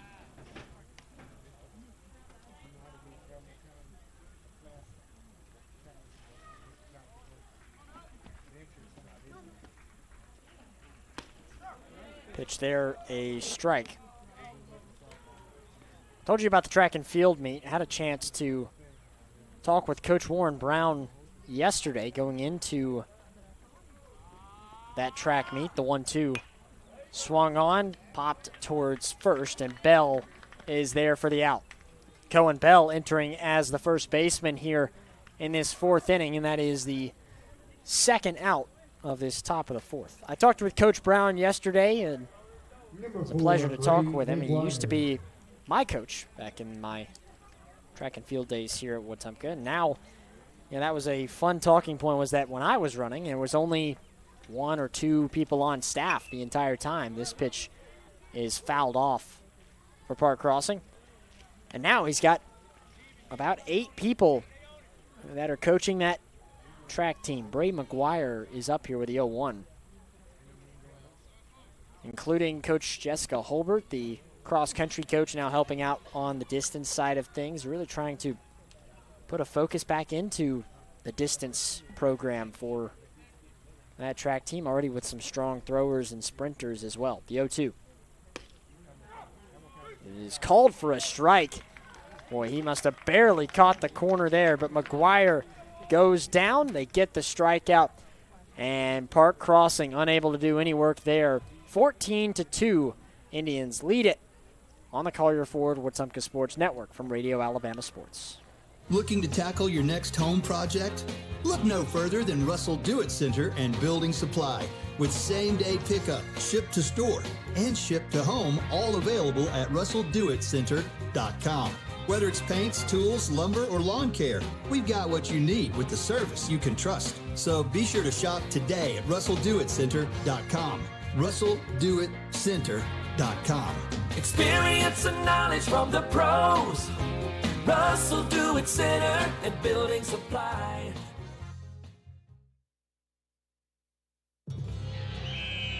When a sports injury has you sidelined, Baptist Ortho Now offers comprehensive orthopedic care with no appointment from 8 a.m. to 8 p.m. Monday through Saturday, with board-certified specialists treating injuries and expert physical therapists administering everything from sports medicine to everyday recovery treatment. Baptist Ortho Now, getting you off the bench and back in the action. East Chase across from Target.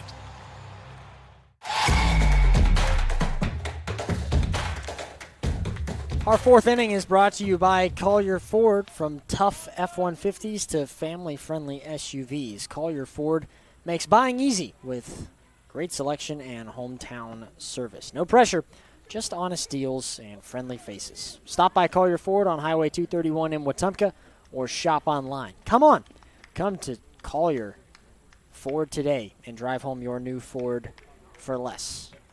Indians lead it 14-2 over Park Crossing.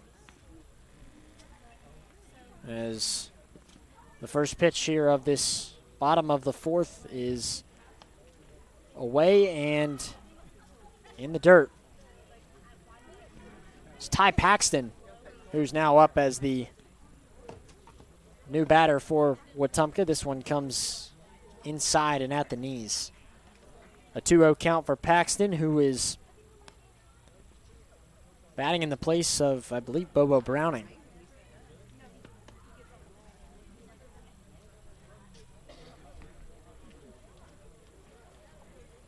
This pitch rolls to the catcher, and it is 3-0.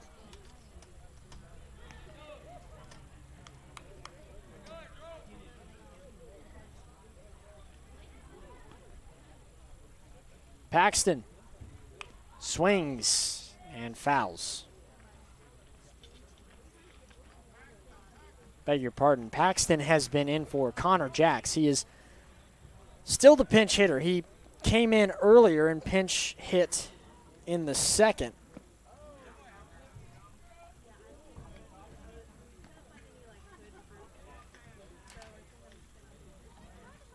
Pitch came in a moment ago, making it a full count here for Paxton. No outs, no one on. 14-2. This time, a wave and a miss, and Paxton goes down swinging. First out recorded in the bottom of the fourth.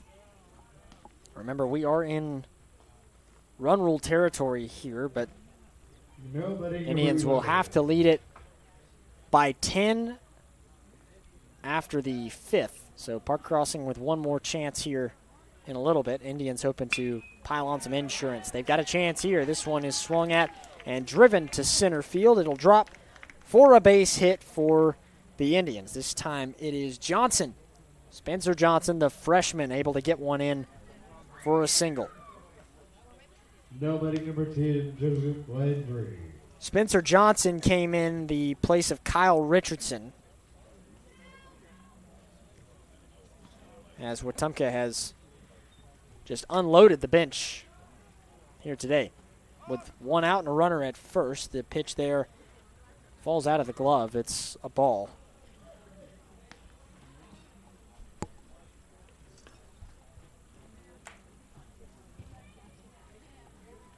One-0. Cut on and missed by Landry.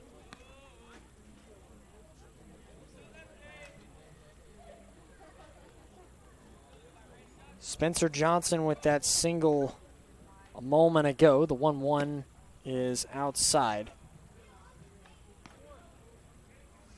That was Johnson's first hit on the varsity team.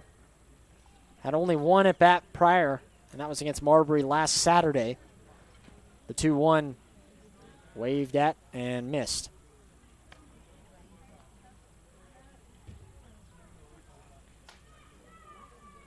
Johnson is just a freshman waiting at first.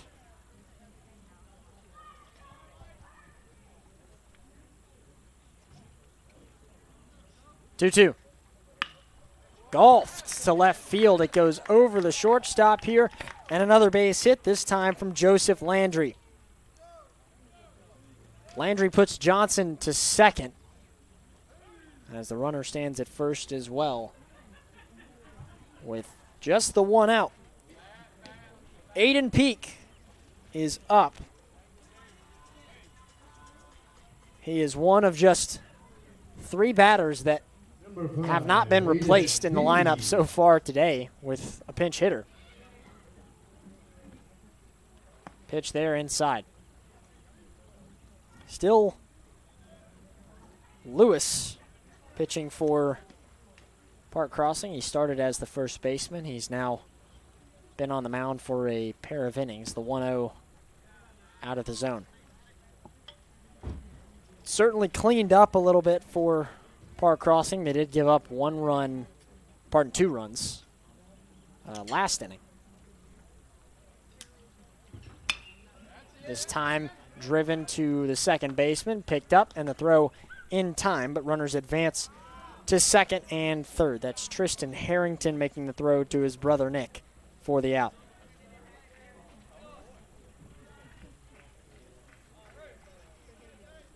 Number 4, Andre Hatcher. Andre Hatcher comes up now with runners at second and third in Landry and Johnson. Pitch taken for a ball. Hatcher had the double last time around.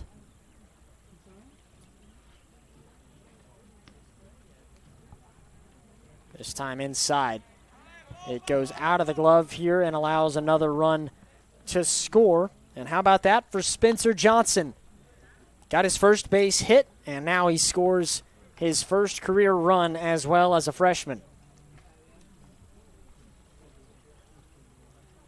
Does allow a runner to advance in the process.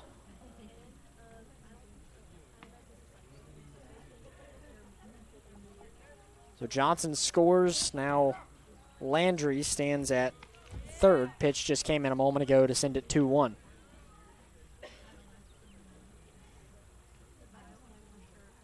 Here's the 2-1 outside. Still 2 outs. Our score now 15-2. Indians starting to pile up the hits. They've got 6 now. They only had 1 when they scored the first 13. The 3-1. In the dirt. And a walk now for Andre Hatcher. First time we've seen a walk since the first inning, where we had 11 of them. Things have calmed down since then, but now some shades of the early parts of this game. Runners on the corners for Wetumpka now. Pitch to Cohen Bell inside. A reminder that we are due for a second matchup that will begin in about an hour at 4:30. At least that's when it's scheduled for. Pitch goes outside to make it 2-0.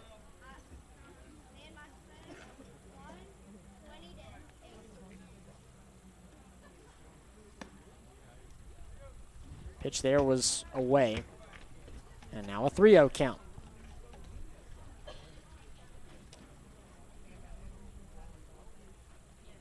Bell at the ready. May have the green light here, and he does. Fouls one off.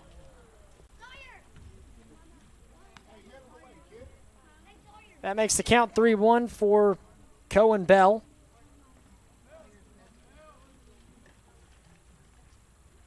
Pitch now cut on and missed. And the count that was 3-0 has now gone full with 2 outs. Runners on the corners. 15-2 in the bottom of the 4th. Payoff. Wave and a miss. Bell is struck out, and Indians strand 2 runners, but they do bring 1 home to extend the lead now 15-2 after 4. We'll try and close things out in the top of the 5th. Indians looking for a run rule when we return on the Collier Ford Wetumpka Sports Network from Radio Alabama Sports. When a sports injury has you sidelined, Baptist Ortho Now offers comprehensive orthopedic care with no appointment from 8 a.m. to 8 p.m. Monday through Saturday, with board-certified specialists treating injuries and expert physical therapists administering everything from sports medicine to everyday recovery treatment. Baptist Ortho Now, getting you off the bench and back in the action. East Chase across from Target. Hey, I'm Chad Barrett with RE/MAX Cornerstone. I love helping families in Central Alabama find their place to call home.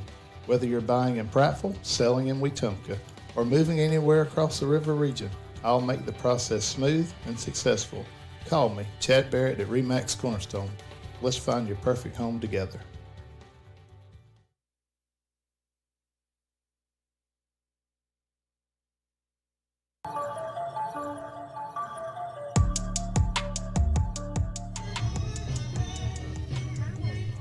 At First Community Bank, it's more than banking. It's a relationship that lasts. From checking and savings to loans and mortgages, they're here for every stage of life. Local people, local decisions, and a commitment to community. First Community Bank, let's do life together. New pitcher for Wetumpka, as they will now get Camden McGee, the sophomore, to take to the mound. McGee has not seen action as a pitcher so far this season, so getting a chance to try a couple things here in this top of the 5th with a 13-run advantage, trying to close out this ball game. First pitch there is out of the zone. It ends the day for Owen Piles. The pitch there just a bit inside. Beg your pardon, it is Hand that is in here, John Hand. This time lifted to right field. Racing in, getting under it again is Kyle Richardson.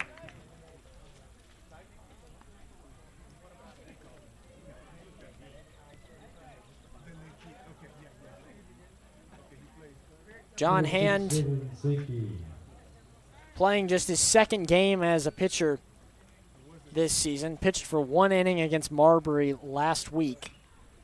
This pitch is fouled back. Just 2 outs away from closing out a run rule win over Park Crossing. The 0-1. Finding the zone there. Good breaking ball. He gave up 4 hits, 6 runs, none of which were earned. Had a walk and a strikeout to his name in the process. As he fires in a strike there. Caught looking, and 1 out away from getting the victory here. Again, we will continue our coverage with the 2nd game of the afternoon that is set to begin at 4:30. Pitch is sent to first, picked up, and Bell will touch the bag, and that will end it. The Indians get it done 15-2 over Park Crossing in a run rule fashion. Wetumpka now moves to 9-2. Park Crossing drops to 2-12. Our winning pitcher today is Colton Ashmore, as the loss goes to Caleb Perriman. We will take a break for a while here until we begin Game 2. For our radio listeners, we'll send you back to your regularly scheduled programming until we return for Game 2 of Wetumpka and Park Crossing. Stick around here on the Collier Ford Wetumpka Sports Network from Radio Alabama Sports. When your job depends on quality building materials, depend on Russell Do-It Center and Building Supply. From framing lumber and roofing to concrete, drywall, and fasteners, we've got the materials to build it right and build it strong. Whether you're a contractor or a do-it-yourselfer, if you're building, you belong here with dependable products and local service you can trust. Russell Do-It Center and Building Supply is your go-to source for building materials. Experience and knowledge from the pros. Russell Do-It Center and Building Supply.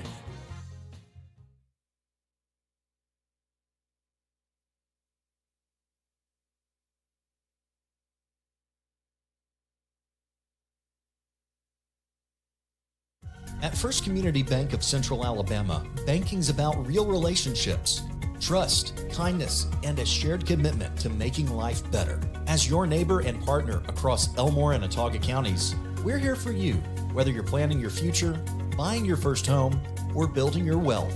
With our local knowledge and heartfelt support, you can count on us. First Community Bank of Central Alabama. Let's do life together. Member FDIC, Equal Housing Lender.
We welcome you to Game 2 of Wetumpka and Park Crossing as we are set for first pitch that just came in a moment ago. The Thunderbirds up to bat to start off Game 2 of this doubleheader. Coming in just before the first pitch here because we were due for a 4:30 p.m. start. We are starting instead at 3:57 after a short first game. Pitch came in a moment ago to send the count 1-2. I'm Gavin Baxley here at Bazemore Field after the Indians got the win 15-2 earlier. 1-2 count, wave and a miss for Alex Johnson. The first batter up for Park Crossing is cut down by Spencer Johnson, the man on the mound for the Indians. I'll give you the rest of the lineup here in just a moment.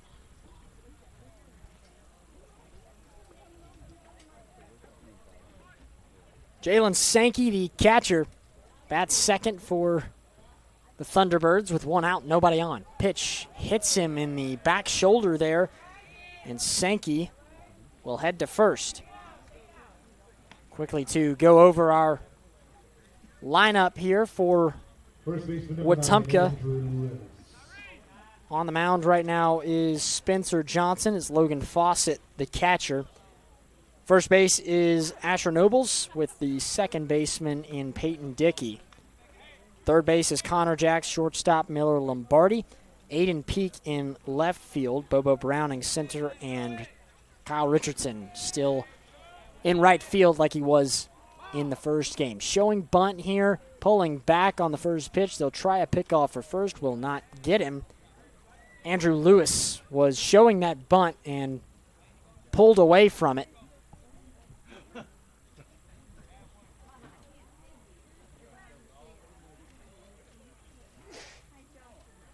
Park Crossing with a runner on, taking off for second now on a bunt attempt that short hops. They make the throw to first, but a man gets to second in time in Sankey. Lewis with a sac bunt there to advance the runner to second base, though.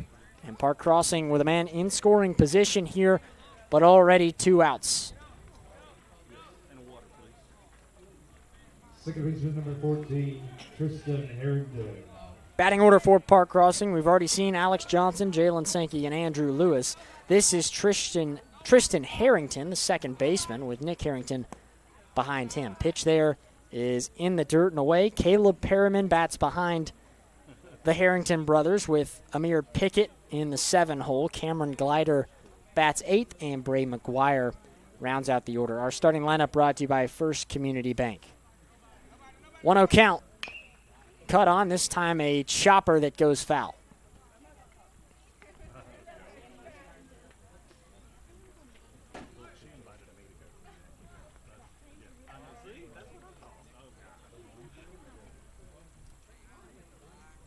It's a beautiful day at Bazemore Field.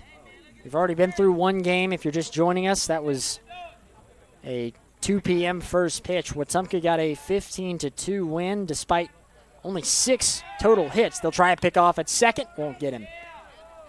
Spencer Johnson with a heads-up play to spin around there and almost record the out.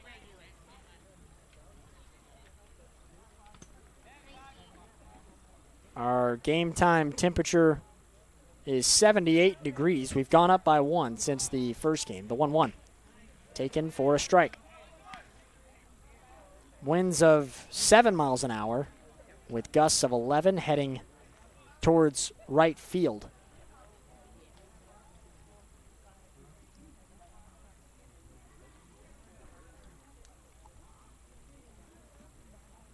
One-two count. Wave and a miss. Struck out. That's number 2 from Spencer Johnson making his pitching debut. Park Crossing gets a man on. Comes up empty, though. Still scoreless. Indians coming up to bat when we return on the Collier Ford Wetumpka Sports Network from Radio Alabama Sports. Looking to tackle your next home project? Look no further than Russell Do-It Center and Building Supply. With same-day pickup, ship to store, and ship to home, all available at russelldoitcenter.com. Whether it's paints, tools, lumber, or lawn care, we've got what you need with the service you can trust. So be sure to shop today at RussellDoItCenter.com. RussellDoItCenter.com. Experience and knowledge from the pros. Russell Do It Center and Building Supply. Safety starts with Montgomery Fire Equipment Company.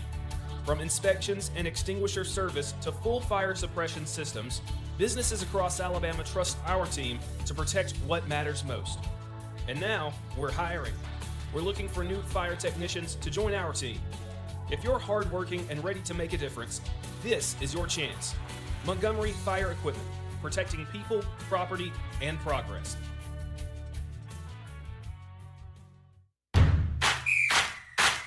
105.1 WRFS is WRFS-FM, Rockford, Alexander City, Lake Martin, Wetumpka, Prattville, Montgomery, home of the Wetumpka Indians on the Collier Ford Wetumpka Sports Network. Our first and second innings are brought to you by State Farm agent Jackson Hagan. As we enter the bottom of the first, we are still scoreless.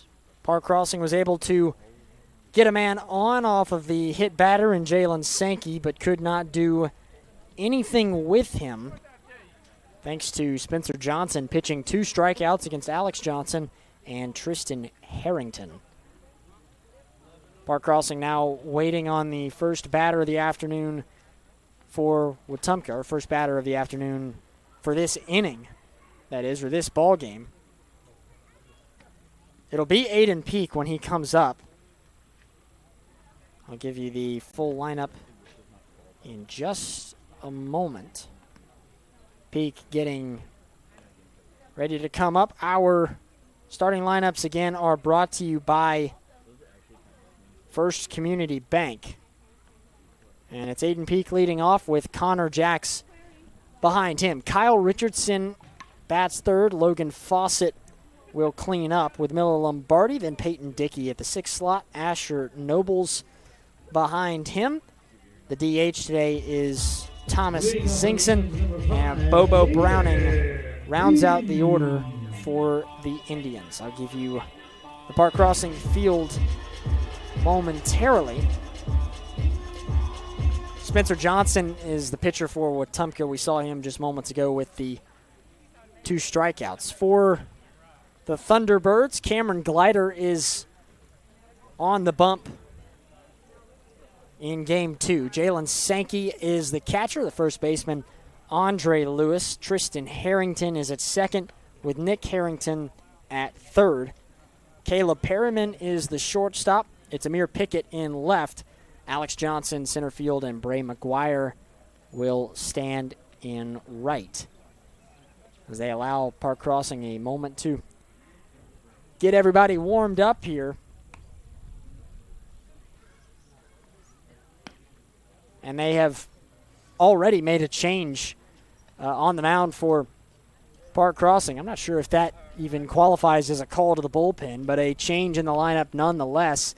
It was supposed to be Cameron Glider, and instead Nick Harrington, who was set to play third base, will be pitching instead. That puts Caleb Perryman to third. And I believe that changes Glider to move elsewhere. Trying to see where we have realigned everything as we get a complete lineup change before we even see our first pitch.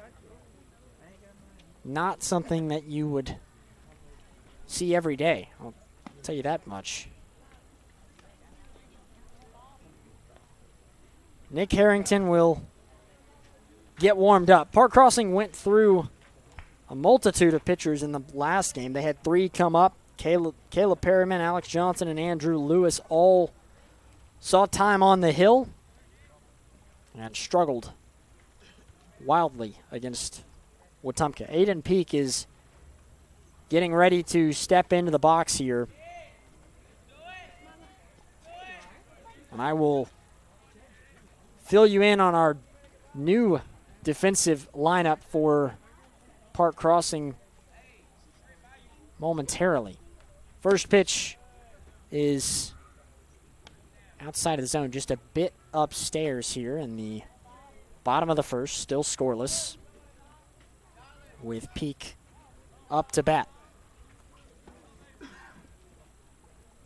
This pitch is swung at. It was low, and so it flies high to right field and is caught there in right for the first out. That was Bray McGuire, who was supposed to be the right fielder, and he continues to stay there.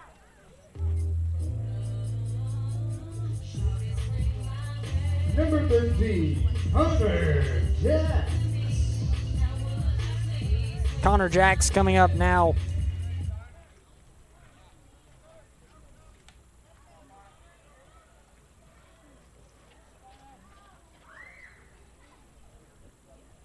First pitch to Jacks. He shows bunt. He does so. It rolls to the mound. They will make the throw in time. 2 down for the Indians now.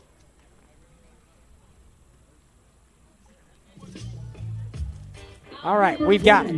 We'll go back through the starting lineup for Park Crossing here after this pitch for Kyle Richardson, who steps in the box after the quick first couple of outs. Richardson swings at the first pitch, foul. All right, on the mound now for Wetumpka is Nick Harrington after a change before we ever saw a pitch from the intended starter in Cameron Glider. The catcher is Jalen Sankey, first baseman Andrew Lewis. A 1 count. Tipped back foul. With Lewis at first, it's Tristan Harrington, the second baseman. Nick Harrington is moving to the pitching position, and therefore our third baseman has changed as well. That's Caleb Perriman, who stands at third. Our shortstop is Alex Johnson as this pitch is tipped and swung at and missed out of the glove. They'll make the throw. I'll give you the rest of the starting lineup when we get back. Park Crossing makes a ton of changes, and it pays off. They don't allow the Indians to do any damage in the first. Still scoreless here on the Collier Ford Wetumpka Sports Network from Radio Alabama Sports. When your job depends on quality building materials, depend on Russell Do-It Center and Building Supply.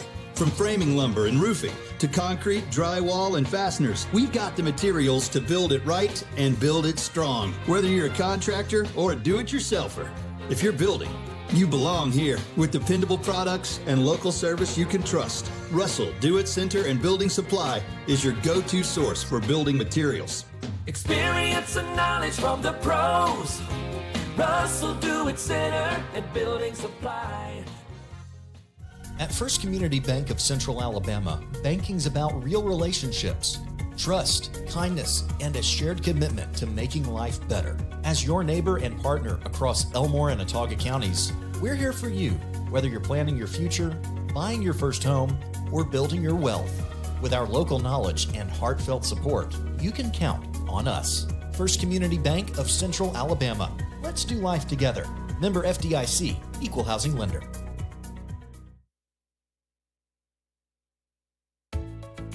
Hungry for fresh, flavorful seafood? Come to Wharf Casual Seafood, your local spot for shrimp, crab claws, mahi-mahi, and all your coastal favorites. Looking for a budget-friendly bite? Check out our tasty lunch specials featuring wraps, salads, shrimp, and more. Wharf Casual Seafood, wharfcasualseafood.com. The coast is here.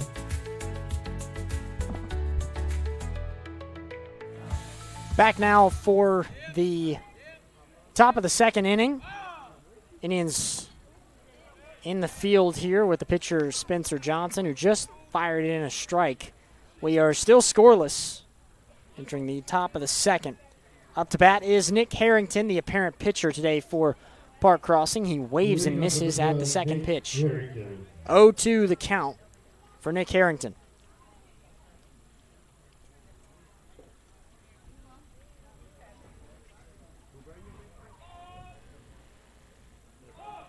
Pitch cut on and missed. 3 pitches, 3 swings, 3 misses. Harrington goes down. Spencer Johnson with 3 strikeouts already. Shortstop number 15, Caleb Perryman. Caleb Perryman will come into the ball game.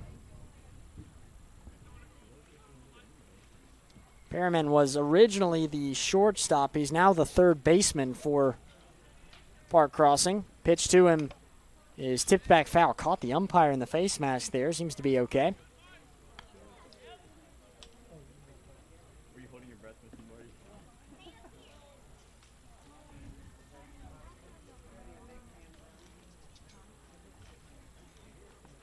The 0-1. Swing and a miss.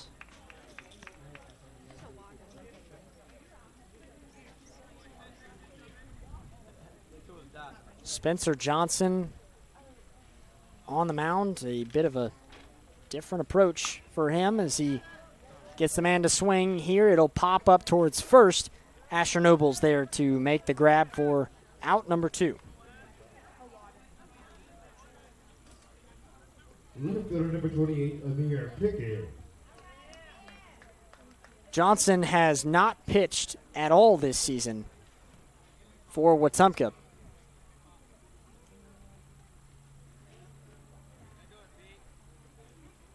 He has only played in 3 total games. This is his 4th as the pitch comes in for a strike there against Amir Pickett with 2 down, nobody on, and a scoreless top of the 2nd. Pitch cut on and missed.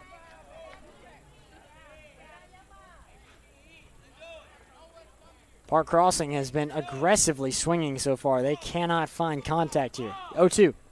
Waved at. It will pop up in foul territory. Fawcett chasing it. So was the third baseman, but he couldn't hold on to it there. Tough break for Connor Jacks, who overran it just a little bit. Had to race back for it, or reach back for it, and it fell right through the glove. Goes down as a foul ball. It will keep things alive for the moment for Amir Pickett with the 0-2. Takes and regrets it. He struck out looking. That's number 4 now for Spencer Johnson. We're midway through the 2nd. Still scoreless on the Collier Ford Wetumpka Sports Network from Radio Alabama Sports. Safety starts with Montgomery Fire Equipment Company. From inspections and extinguisher service to full fire suppression systems, businesses across Alabama trust our team to protect what matters most. And now, we're hiring. We're looking for new fire technicians to join our team. If you're hardworking and ready to make a difference, this is your chance. Montgomery Fire Equipment, protecting people, property, and progress. Are you tired of slow internet? With Central Access, you get the speeds you pay for delivered directly to your door, so you won't get bogged down when your neighbors are online too. Stream, game, work, and video chat. No contracts, no data caps, no price hikes, nothing but an exceptional all-night experience. Check availability today at caecaccess.com. Central Access, your local link to broadband.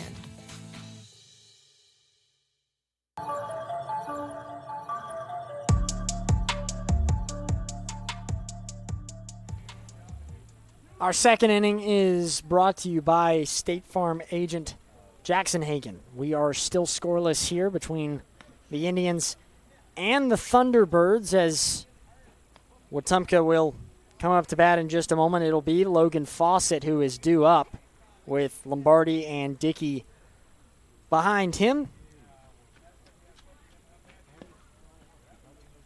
Still on the mound is Nick Harrington for Park Crossing.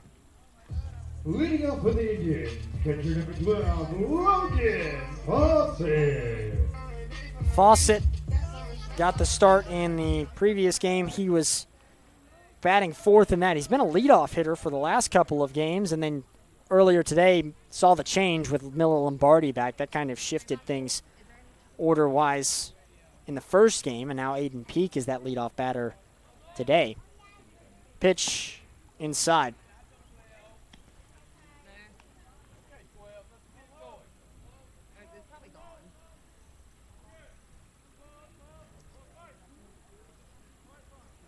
The 1-0. Swung at and missed.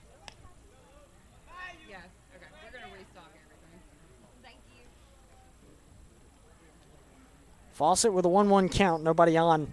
Again, we are scoreless in the bottom of the second. He will take on an outside pitch.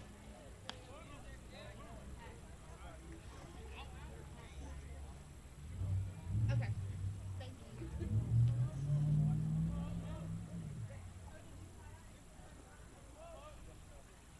2-1.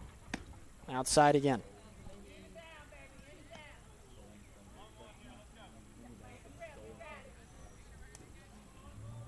Fawcett with a hitter's count now, 3-1. Indians were not able to get anyone on base in the first inning. A fly out, ground out, and a strikeout. Fawcett looking to be credited with the first blow here. The 3-1. Swung at, fouling back. So a full count now for Fawcett as Nick Harrington looks for his second strikeout. Already a more impressive showing on the mound for Nick Harrington than what we saw from the first two pitchers in the opening game. We did see Andrew Lewis come in for Park Crossing and record a few strikeouts there at the end of the ball game. Try the payoff again. This one is swung at, a high fly ball to left center. It's the center fielder who gets to it with Cameron Glider. And that is the first out here of the second. All right. We've got our starting lineup for Park Crossing now as we figured out the alignment issues. Nick Harrington on the mound. He's pitching to Jalen Sankey. At first is Andrew Lewis. Second, Tristan Harrington. Caleb Perryman is the third baseman with Alex Johnson at shortstop.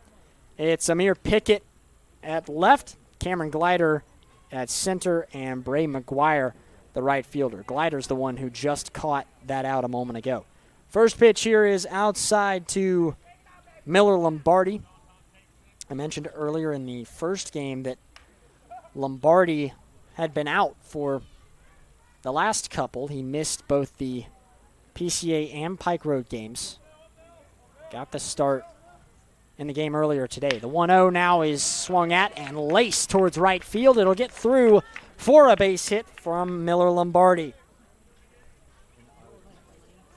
Big time hit from Lombardi there. That's his first base hit since coming back. He was walked twice in the same inning. That was the first in the opening game. Indians with a runner at first now with one out in this scoreless ball game. Peyton Dickey up to bat, the right-handed batter. Awaits the pitch. Harrington with the nod. Ready for it. He'll try a pickoff. Won't get Lombardi.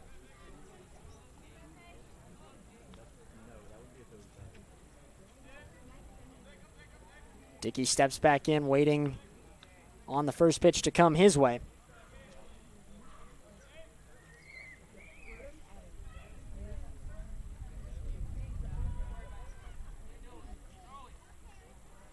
Harrington, ready. Time is called. I'll tell you that Nick Harrington is taking plenty of time on the mound here. He's continuously nodding. You may be able to see that. He's nodding at his catcher almost as if he's scrolling through options. He finally fires off a pitch. It is golf to center field. Caught by Glider. And Lombardi didn't tag up. He gets back in time, though. Well, whatever Harrington was scrolling for there through his pitching options, he found what he wanted as he records the line out there. Asher Nobles coming up now with two outs and the runner at first.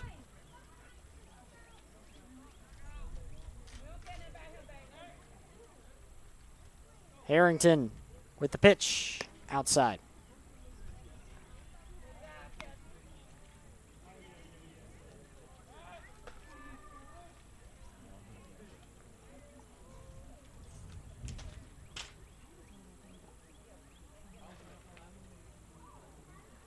One-0 count. Harrington deals and is chopped foul. Briefly mentioned the records of these teams earlier. Wetumpka at 9-2 now, while Park Crossing is 2-12. That includes the game earlier this afternoon. 1-1 count. Again, Harrington patiently waiting at the mound. He'll try another pickoff and will not get him there. Lombardi still at first. Indians lost to PCA on Monday. They now hold a 2-game winning streak thanks to Pike Road on Thursday, where they won 4-3, and then the 15-2 ball game earlier today. The 1-1 misses the zone. Lombardi's sliding in for second. He'll get there.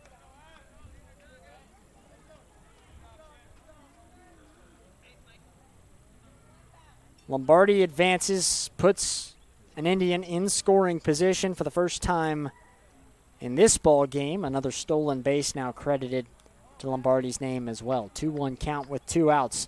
Scoreless in the bottom of the first. Pitch to Nobles, swung at and missed. Count goes even at 2 each. Park Crossing, on the other hand, has not had things go their way. They're 2-12. Right now, they just lost to Wetumpka earlier. That is the 4th consecutive loss for the Thunderbirds. The 2-2. Wave and a miss. And a strikeout from Nobles. It strands the runner at second after the Lombardi base hit. We're 2 innings through, and we are still scoreless here at Bazemore Field on the Collier Ford Wetumpka Sports Network from Radio Alabama Sports.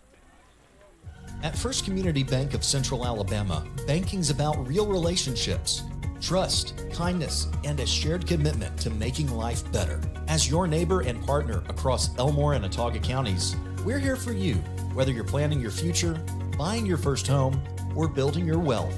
With our local knowledge and heartfelt support, you can count on us. First Community Bank of Central Alabama. Let's do life together. Member FDIC, Equal Housing Lender. Protect what matters most with State Farm agent Jackson Hagan in Wetumpka. From auto and home to life insurance, Jackson Hagan and his dedicated team offer personalized service to ensure you have comprehensive coverage tailored to your needs. As a local agent, Jackson Hagan understands the unique challenges you face and is committed to guiding you through every step, from quotes to claims. Trust in a neighbor who truly cares. Like a good neighbor, State Farm agent Jackson Hagan is there. Call 334-478-3864 for a quote today.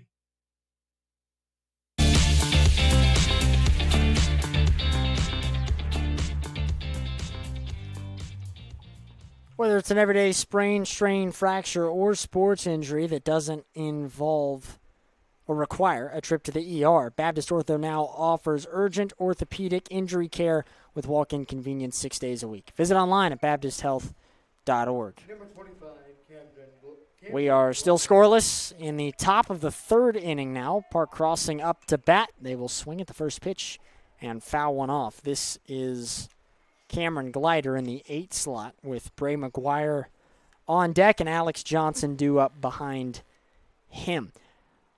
If you want any comparison between this game to the first, as this pitch goes outside to make it 1-1, the first game began at 2:01, and the first inning of that game finished at 2:48, a 47-minute, almost 48-minute inning as the pitch comes in and is swung on and missed there, 1-2. And in comparison, this game began at 3:57. It is now 4:27. Pitch outside there. So a 30-minute ball game so far. We are in the top of the 3rd. Much quicker pace here in Game 2. Pitch this time swung on, fouled. And what's funny about that is despite the 2-inning difference and getting to 3 innings in 20 minutes less time than the first inning completed, as this pitch finds the zone for a strike, they say. Cameron Glider is struck out. He will sit down. That is number 5 now for Spencer Johnson. Over that time, Wetumpka in that first inning, they had 1 hit. Beg your pardon. They had no hits in that first inning. They had 1 double. No, yes, they had the 1 hit in the first. It was a double from Aiden Peak. He did score. That was the 1 hit that was recorded in that first inning. We have 1 hit recorded here through the first 3 as well. So very different ball games, as it's an 0-2 count right now for Bray McGuire at the bottom of the order for Park Crossing. 0-2 is called for a strike. Delayed call by our home plate umpire, but I believe it was the right call there. And it's back-to-back strikeouts recorded by Spencer Johnson. 3 in a row if you go back to the second.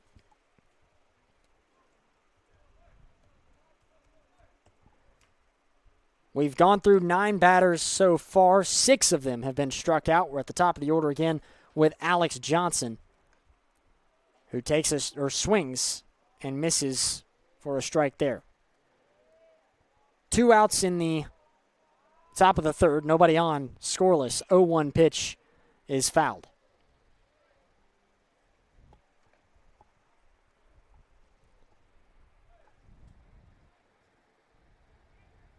Again, Johnson has not played as a pitcher this season for Wetumpka. The 0-2.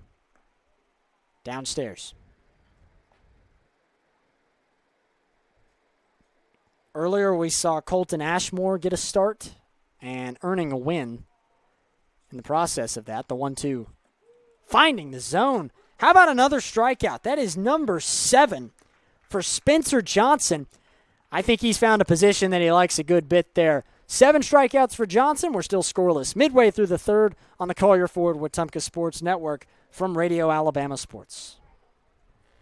Protect what matters most with State Farm agent Jackson Hagan in Wetumpka. From auto and home to life insurance, Jackson Hagan and his dedicated team offer personalized service to ensure you have comprehensive coverage tailored to your needs. As a local agent, Jackson Hagan understands the unique challenges you face and is committed to guiding you through every step, from quotes to claims. Trust in a neighbor who truly cares. Like a good neighbor, State Farm agent Jackson Hagan is there. Call 334-478-3864 for a quote today.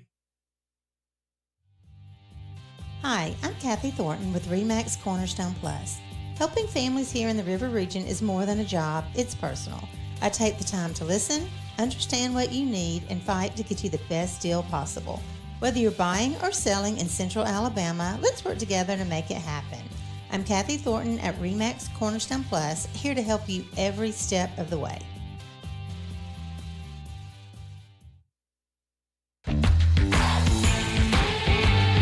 You're listening to the Wetumpka Indians on the Collier Ford Wetumpka Sports Network. Now, back to the action from the Central Alabama Community College broadcast booth. Beverly Wright, Kathy Thornton, and Chad Barrett are your hometown real estate experts with RE/MAX Cornerstone and RE/MAX Cornerstone Plus. When it's time for your next move, choose the best. RE/MAX Cornerstone and RE/MAX Cornerstone Plus, the official real estate partner of the Wetumpka Sports Network. In our Central Alabama Community College broadcast booth, I'm Gavin Baxley. We are in the bottom of the third and are scoreless with goose eggs on both ends for Wetumpka and Park Crossing. The first pitch of the frame is about every direction out of the zone as you could possibly ask for. It was high. It was behind the back there of the man up to bat for the Indians in Thomas Zingson, and it's a 1-0 count.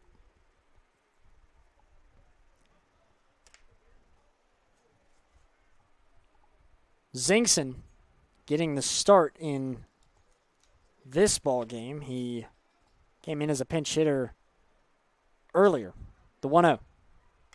Swung at, popped up. It's foul territory. Catcher racing for it and misjudged it there. Ran a little bit past it. Zingson stays alive off the foul ball.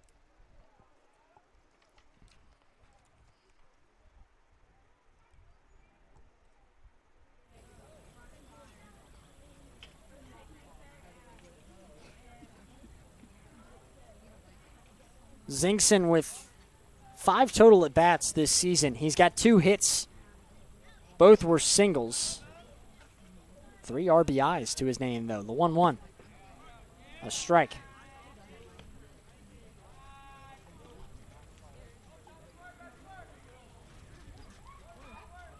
A 1-2 count for Zingson.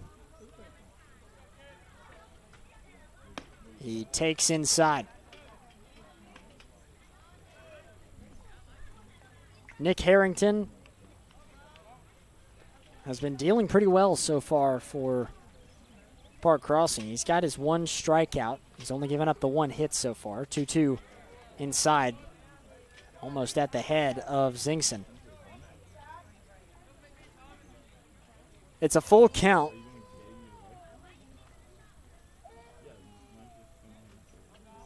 And a payoff pitch coming now. Zingson swings, shallow left, dropped. It was out of the glove of Alex Johnson, the shortstop, and that's going to allow a man to get on in Thomas Zingson. They will rule that as an error, and that is correct, against Alex Johnson. A fielding error going against him.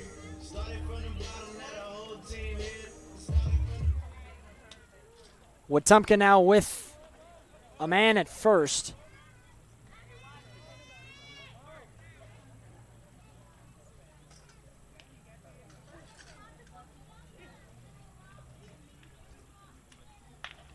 Up to bat is Bobo Browning.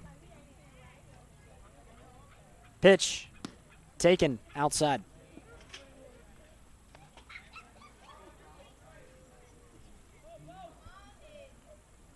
Park Crossing gets dealt an error off of that. It's their first of this ball game. And believe it or not, despite 15 runs given up and only 6 hits, Park Crossing did not have an error in the first game today. Just a whole lot of walks and hit batters. It's a 2-0 count after the ball a moment ago for Browning. This pitch manages to fall into the zone there. It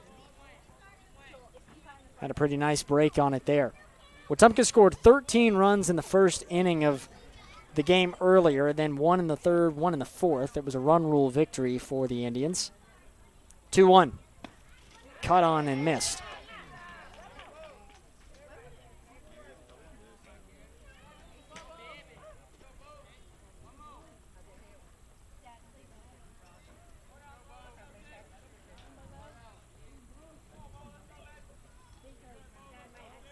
Browning at the ready for the 2-2.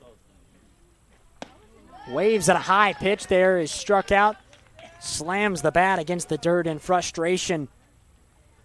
I think he knew that he shouldn't swing at that as it was well high. And regrets the decision instantly. That is number 2 now for Nick Harrington. It's his second strikeout as he has pitched his way through the first 2 1/3 so far.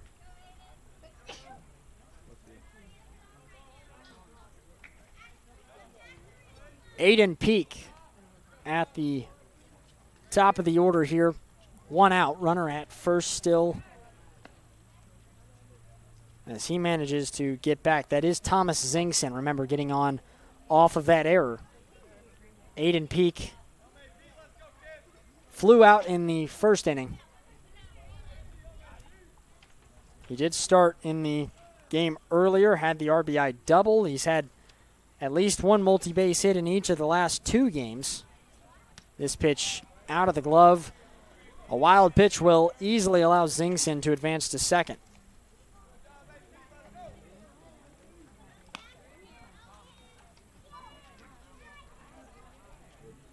Peak was 0 for 3 against PCA, and since then has managed to right the ship a little bit with the RBI double earlier today, the home run on Thursday.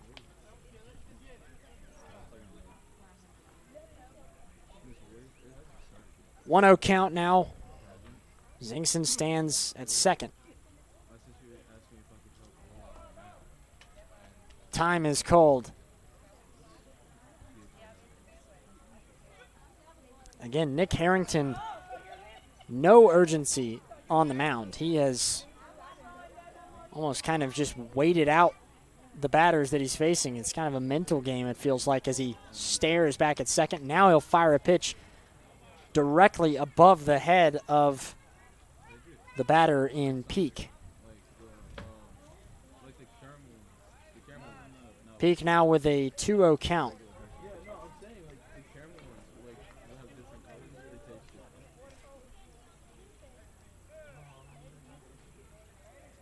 Pitch downstairs. It goes 3-0. This was a big problem for Park Crossing in the first game, was the walks. That was what really broke the back of Park Crossing throughout. They gave up 11 walks in the first inning. Ended up giving up 12. They had one more later on in the ball game, as this one comes in for a strike. Along with that, they had 4 hit batters. And that allowed Wetumpka to really just get some cardio in off of the walks. The 3-1.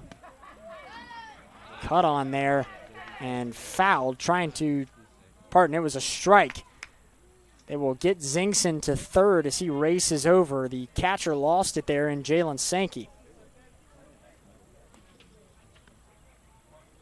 Have not had a hit here in this inning, but Zingson, after the error, a stolen base, and then a wild pitch, has managed to find his way to third. Full count for Aiden Peak.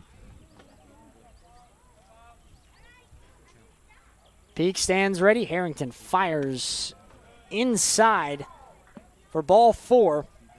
Our first walk of the afternoon. It will be Aiden Peak heading to first. Indians now with runners on the corners with 1 out. Brings up Connor Jacks. Number 13, Connor Jacks. Remember, Jacks grounded out in the first inning. It was a bunt attempt with no one on that went to the pitcher Harrington. First pitch to him this time. Ground ball to third that lost it. Shortstop picks it up, but they don't have a play to make. That hit brings home a run as Zingson will score. Jacks, I believe, will get credit for a base hit. There he will. Would have been a tough play to make for the third baseman. He caved into the infield there to try and go grab it. Couldn't do so. Number 20, Kyle Richardson. So Wetumpka puts up 1 run here. They lead it 1-0. Kyle Richardson now. First pitch to him he swings at. It takes a 1-hop bounce to the shortstop, but he won't be able to make the throw. Kyle Richardson with a base hit now as well. Bases loaded for Wetumpka.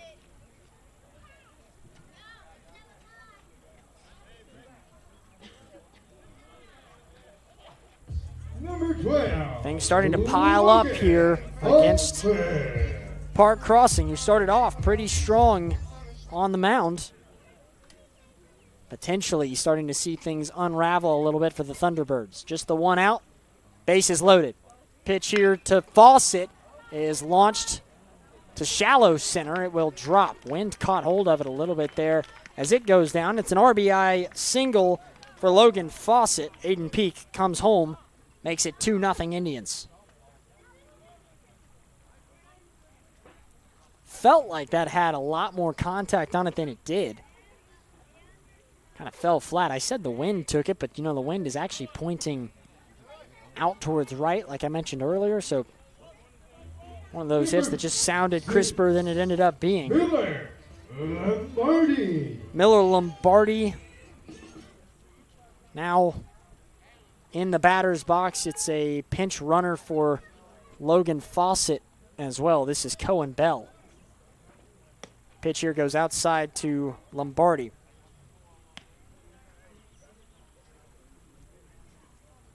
Cohen Bell was the pinch runner earlier for Logan Fawcett as well. Scored a run after Fawcett was walked earlier. The 1-0. Lombardi takes for a strike.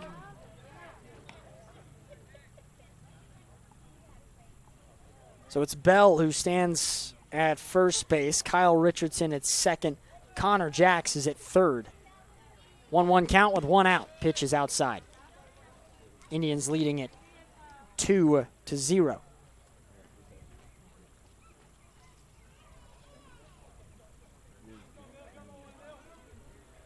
This is kind of similar to what happened in that first inning of the opening game.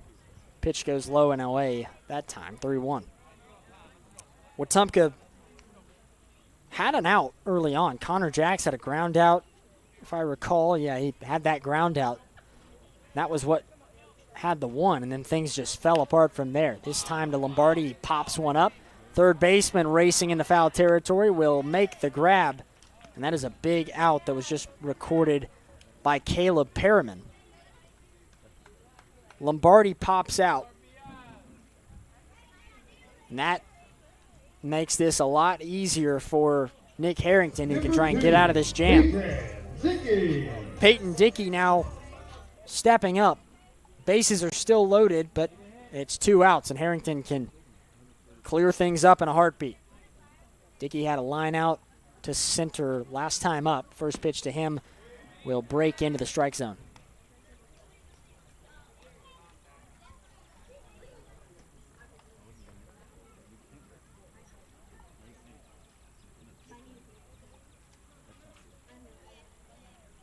Oh, 1 to Dickey.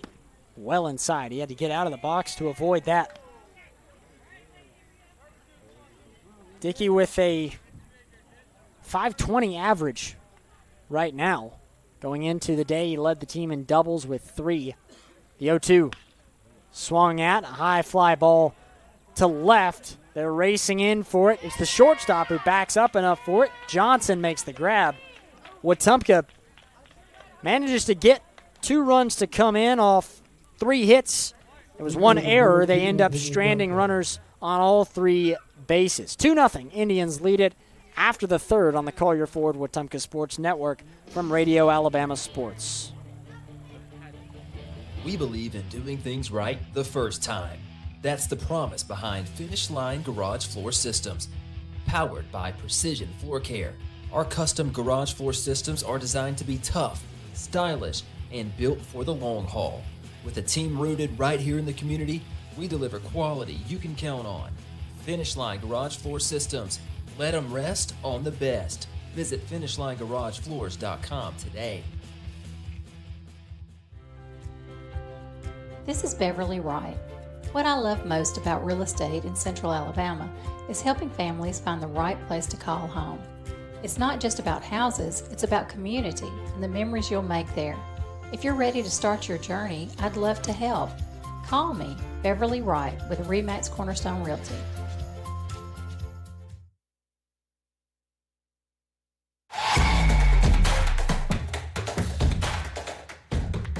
Stay connected with Central Access. Get blazing fast internet starting at 300 megabits per second for just $59.99 a month. Reliable, affordable, and delivered straight to your door. Central Access has you covered. Central Access, your local link to broadband. It is a 2-0 ball game. Wetumpka with the upper hand right now over Park Crossing. And the Indians will try and continue to hold that lead as the Thunderbirds come up with Jalen Sankey batting second in the order. He'll lead off here in the fourth. He's got Andrew Lewis and Tristan Harrington due up behind him. The pitch there was low and away from the right-handed batter. 1-0 in the zone there.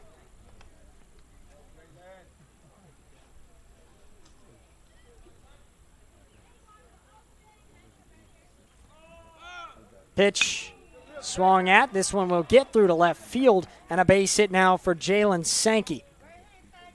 He has made it on twice this afternoon in this ball game. He was hit by a pitch in the first, and now he gets on off of a base hit. They will bring in a pinch runner for Park Crossing. It'll be Tyrese Morrow. So Morrow will take his place at first. Pitch here, a bunt from Andrew Lewis, picked up by the pitcher in Spencer Johnson. He makes the throw to first for the out. Sack bunt pays off, though, as Morrow advances to second. Number 14, Tristan Harrington. Tristan Harrington up now after the first out. Now with the runner at second.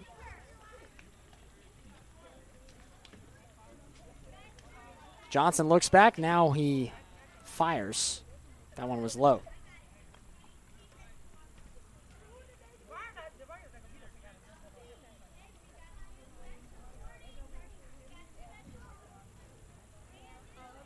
One-0 count for Tristan Harrington.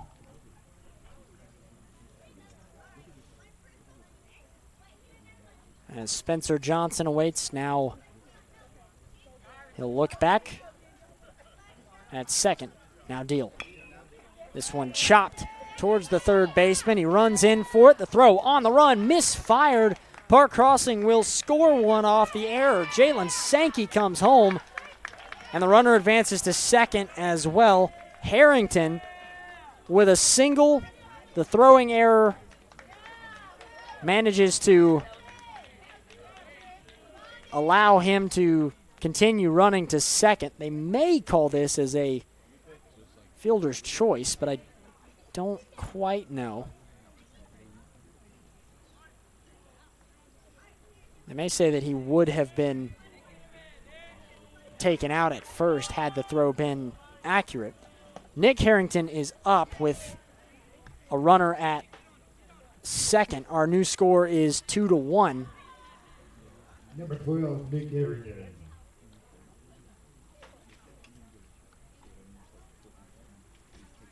Harrington with the 0-1. Swings at this one, a ground ball that gets through. Another base hit now for the Thunderbirds, and they have runners on the corners. Well, this is a completely different tone than what we saw throughout that first game that really just got away from the Thunderbirds. So it's Harrington's on each corner. Tristan Harrington is standing at third, while Nick is at first.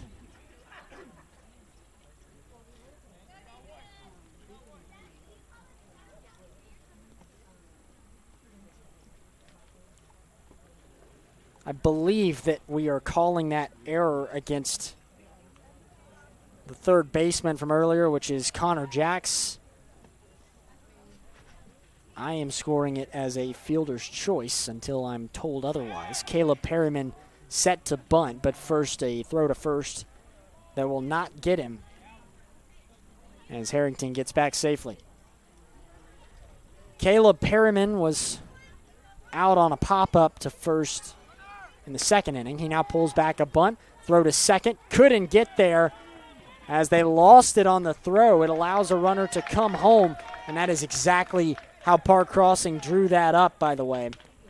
We are tied up 2 apiece now, and what they did there was they had the runner in Nick Harrington take off for second, knowing that Fawcett will throw to second.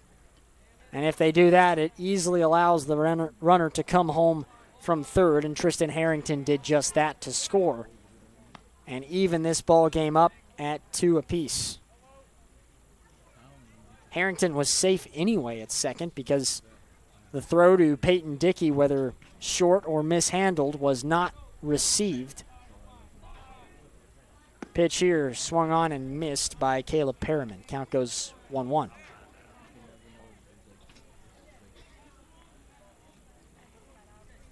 Again, a completely different outlook to this game from what we saw in the opener. Johnson looks back. Now he'll throw for the out. Got him this time. What a play there from the pitcher, Spencer Johnson. He looks back, then he spins the opposite direction and makes the throw. It was the second baseman, Peyton Dickey, who raced over for the tag out there. That clears the bases and picks up the second out with a 1-2 count. Here's the pitch from Johnson. Got the zone and the strikeout. Spencer Johnson has had enough of it. He records the 2 outs himself to close out the top of the fourth. Park Crossing puts a couple up, but Johnson finds his groove back at the end of it. We're even 2 apiece heading to the bottom of the fourth on the Collier Ford Wetumpka Sports Network. This is Kathy Thornton with RE/MAX Cornerstone Plus. I know buying or selling a home can feel overwhelming, but I promise you don't have to go through it alone. I'll guide you through every detail and keep things simple, clear, and stress-free. When you're ready to make a move in the River Region, call me, Kathy Thornton, with RE/MAX Cornerstone Plus. Now is the perfect time to start your future at Central Alabama Community College. CAC's next mini-term begins March 9th, giving you a fast, flexible way to earn college credit or start a new career path. With campuses in Alexander City, Childersburg, Talladega, and Prattville, CAC offers affordable classes designed to fit your schedule. Don't wait for fall. Get started this spring. Apply online today at cacc.edu. Central Alabama Community College. Central to you, central to your success.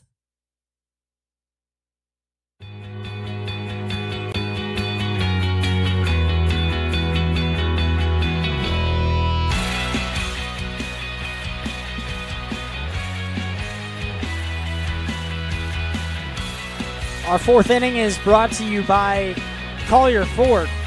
From tough F-150s to family-friendly SUVs, Collier Ford makes buying easy with great selection and hometown service. No pressure, just honest deals and friendly faces. Stop by Collier Ford on Highway 231 in Wetumpka or shop online. Come to Collier Ford today and drive home your new Ford for less. We are all even now in this 2-2 ball game after Park Crossing just scored a pair moments ago. And that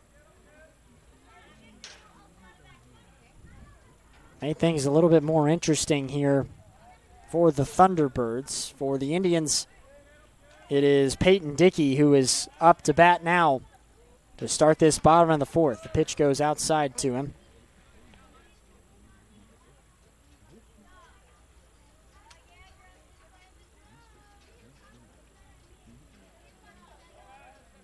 Dickey with the 1-0. Takes it outside.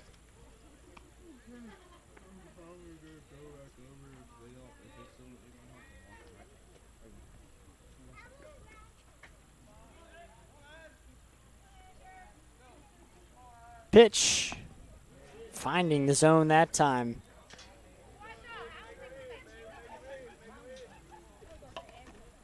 It's a 2-1 count for Peyton Dickey, who lined out in the second inning.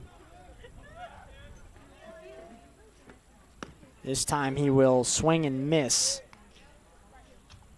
Well, Wetumpka has been busy this week. We've covered that with the 4 total games being played, including the 2 today. 2-2 pitch. Just outside. Count goes full. Wetumpka has Prattville and Beauregard this week. Both games at home. That game against Prattville will be on Tuesday night at 6:30. Payoff pitch for Dickey. Takes, and he shouldn't have. It's a strike from Nick Harrington there.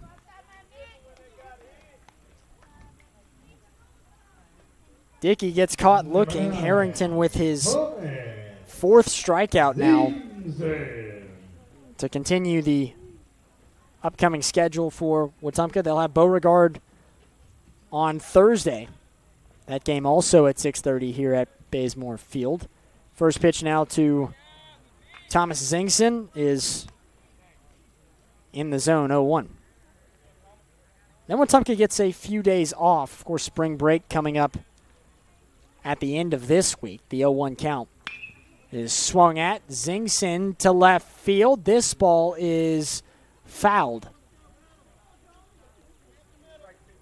Went all the way into that coffin corner, but just a little bit too far to the left there. Makes the count 0-2. During spring break, they'll get a couple days off, but then beginning March 25th, as Zingson fouls one back, they will have 4 games over 4 days, all at the Hoover tournament.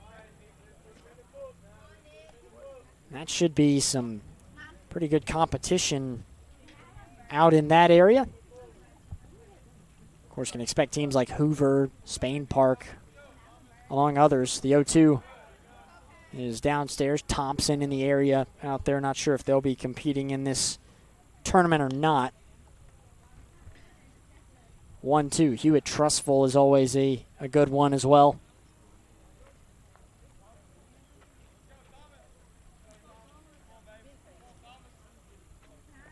Zingson continuing to battle. 1-2 pitch. Swung at, chopped foul.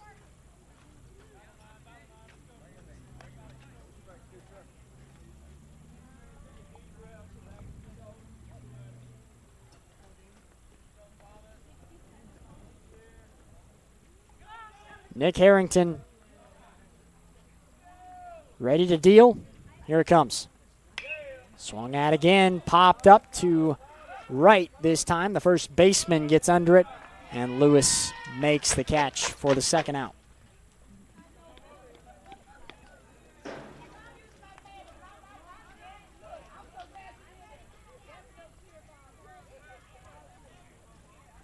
Zingson pops out. That's 2 down now in this tie ball game. Bobo Browning on his way up. The righty batter. Indians with 4 hits so far compared to just 2 for Park Crossing. They'll try for one here. A chopper to short. Throw is not in time. It would have been a long throw to make there for Alex Johnson, and he couldn't do so. Browning with a base hit now. He stands at first.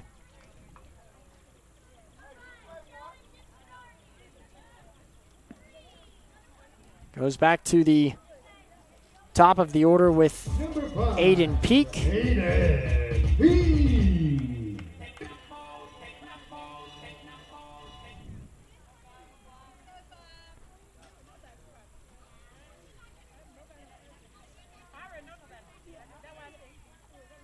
Peak takes the first pitch. He flew out in the first. He was walked in the third inning.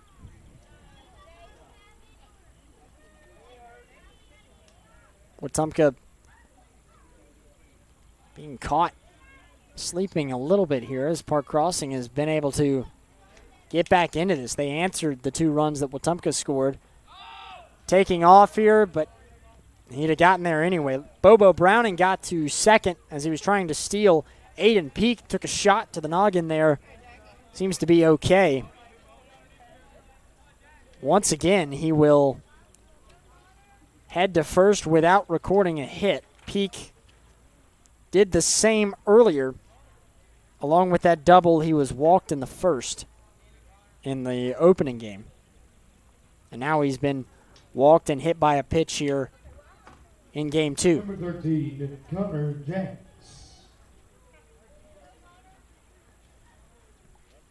It's Connor Jacks now, who has a base hit to his name, a single an inning ago. Pitch goes low and away. Big opportunity here for Wetumpka. With runners at first and second, we are tied up 2-2. Pitch hits the behind of Connor Jacks. He now heads to first. Another hit batter. 2 in a row here for Nick Harrington. And the bases are now loaded. Number 20, Kyle Richardson. This is, again, kind of what we saw last inning, where Wetumpka had 1 out against them and then had a string of hits. They had 3 consecutive singles, but just could not do anything with it. There was an error in there as well that Zingson took advantage of. That was part of how they scored one of those 2 runs. Wetumpka with another chance here. 2 outs, loaded bases. Pitch to Richardson is high and inside.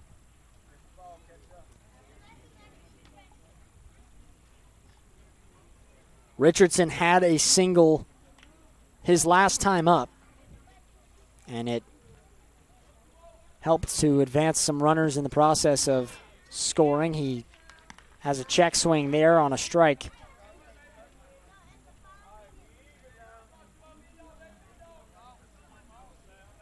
Right now it's Jax at first, Peak at second, Bobo Browning at third. Remember, he had a base hit. This one to Richardson does not find the zone. It was a bit low.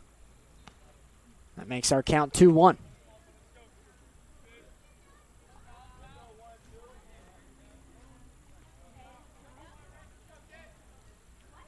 Richardson needs one here. Here it is. Outside, and a hitter's count with a chance to send in a run here. They'll try to pick off second, though Aiden Peak was not really even leading off. Everybody kind of just standing in place, not being aggressive in terms of base running, because you're not really going to try and steal with loaded bases anyway. 3-1 count for Kyle Richardson. Harrington's pitch. Got it dead center that time, 3-2. Found some juice on that one to make the count full with 2 outs. Big payoff coming. Swung on, driven to left field. This will drop for a base hit. It'll bring home at least 2, and they'll hold there. Runners on the corners after a 2 RBI single for Kyle Richardson. Back-to-back base hits for the right fielder. Wetumpka tacks on 2 more. They scored 2 an inning ago. They now lead by 2 again. We've had 2 runs scored in each of the last 3 frames, including Park Crossings 2 earlier this inning. 2 outs, runners at first and third. Logan Fawcett due up now. First pitch to him, taken. They will allow Kyle Richardson to race over to second. Indians pulled that same move that Park Crossing did earlier, trying to catch them throwing for second to allow another run to come home. The 1-0, low and away.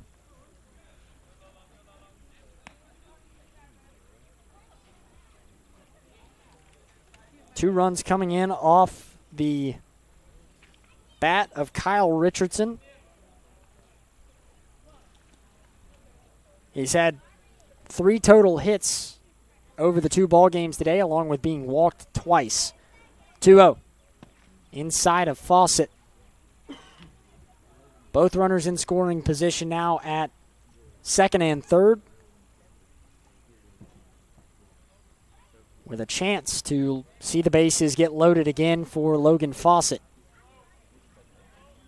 depending on this 3-0 pitch, which is on the way. That time low, and Fawcett will jog it over to first base. The bags are loaded up once again. That, of course, will bring in a pinch runner for Fawcett once more. Cohen Bell enters again in his place. Miller Lombardi coming up, and this is the second time in the last 2 innings that Lombardi has been up to bat with loaded bases. The last time up, he had a pop-up to third that actually ended the inning. Looking for a little bit of redemption here. First pitch to Lombardi is a strike. In fairness to Lombardi, he did also have a single in the second, so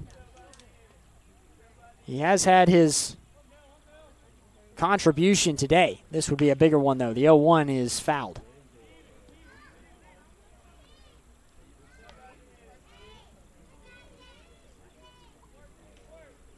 An 0-2 count for Lombardi, and now he needs to be careful here with the 2 outs already.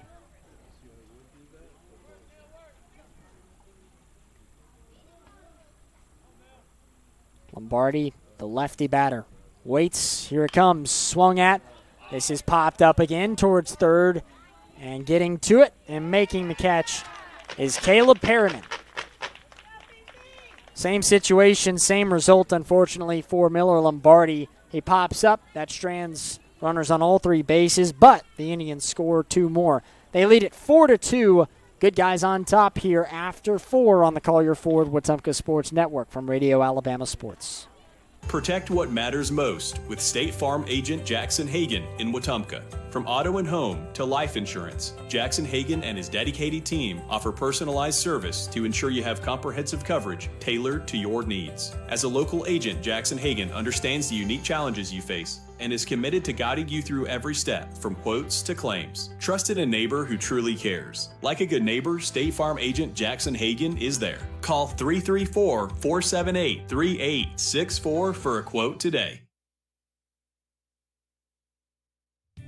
In Wetumpka, we take pride in our hometown.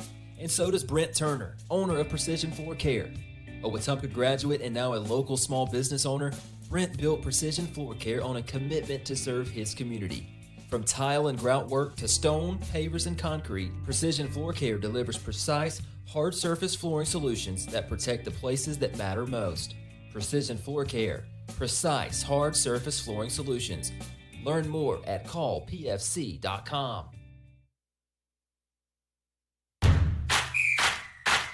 105.1 WRFS is WRFS-FM, Rockford, Alexander City, Lake Martin, Wetumpka, Prattville, Montgomery, home of the Wetumpka Indians on the Collier Ford Wetumpka Sports Network. At First Community Bank, it's more than banking. It's a relationship that lasts. From checking and savings to loans and mortgages, they're here for every stage of life. Visit First Community Bank today. Let's do life together. The very first pitch a moment ago of this inning comes in for a strike. It's against Amir Pickett, who leads off for Park Crossing in this 4-2 ball game. The 0-1 is low and away there. In our Central Alabama Community College broadcast booth, I'm Gavin Baxley.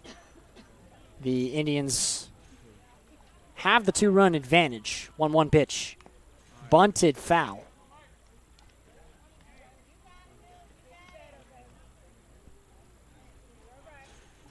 Here in the top of the 5th, what has been a much more competitive ball game than what we saw in the opener.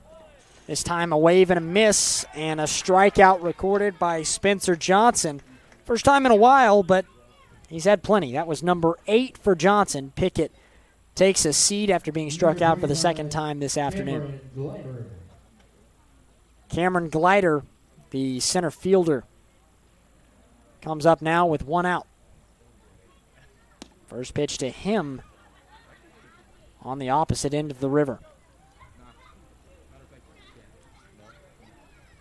Again, 2 runs scored in each of the last 3 frames dating back to the bottom of the 3rd. As that pitch was outside again, 2-0.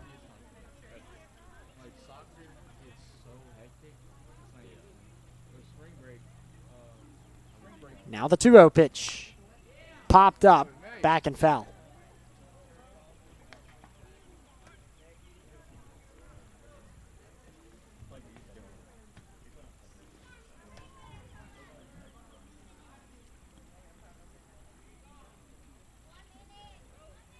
Two-one. Just catches that outside corner. I want to remind you of some of our Indians in the NCAA. As a pitch comes in, a check swing there. Fawcett will make the tag after what was called a fair bunt. It was scooped up. He made the tag there, no problem. Number 4, Glider is out. That's number 2.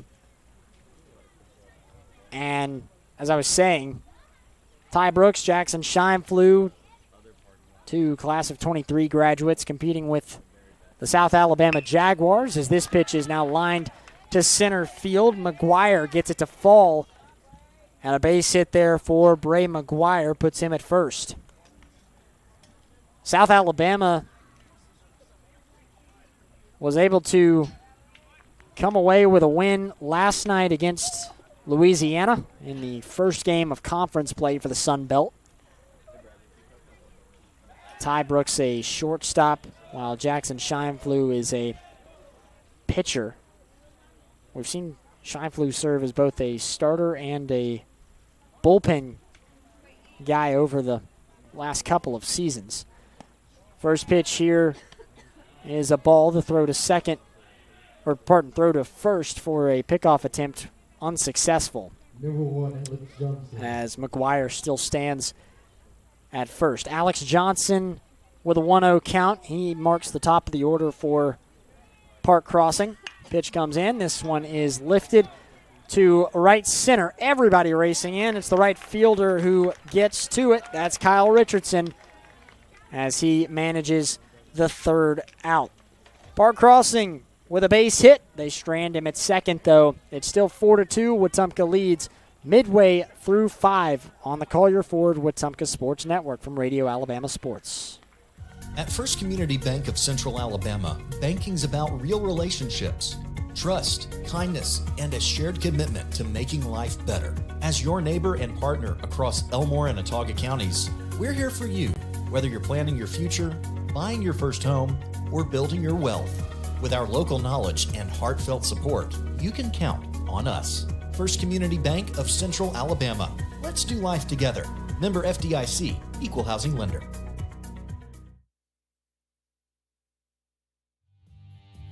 Hi, I'm Kathy Thornton with RE/MAX Cornerstone Plus. Helping families here in the River Region is more than a job, it's personal. I take the time to listen, understand what you need, and fight to get you the best deal possible. Whether you're buying or selling in Central Alabama, let's work together to make it happen. I'm Kathy Thornton at RE/MAX Cornerstone Plus, here to help you every step of the way.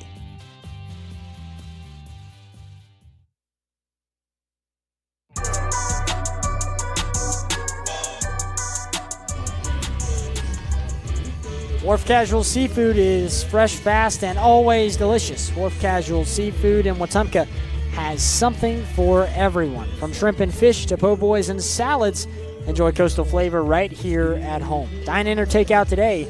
Wharf Casual Seafood, where fresh seafood meets family-friendly dining. The Wetumpka Sports Network is proud to be fed by Wharf Casual Seafood. We're in the bottom of the 5th here. It is 4-2. Wetumpka with the advantage, looking to continue to push that advantage. They will make a change on the mound here for Park Crossing. It was Nick Harrington, and now it is his brother Tristan Harrington who will step up to the mound instead, trying to see where they put Nick at, because Tristan was originally the second baseman, I believe. Well, no, scratch that. They have not put, let's see, they have moved Caleb Perryman to second. Perryman, the second baseman, while Nick Harrington will take third instead.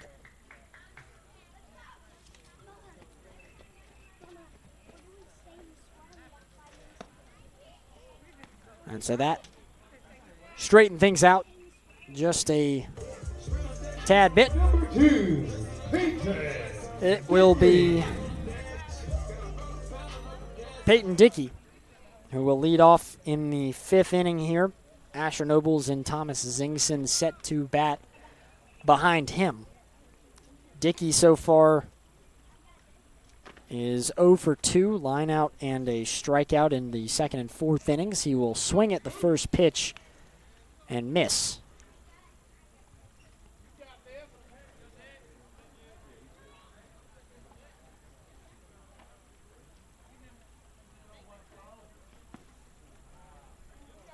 The 0-1 pitch was outside there.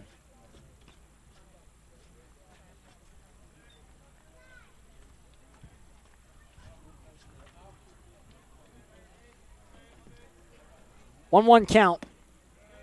Pitch is away that time to make it 2-1.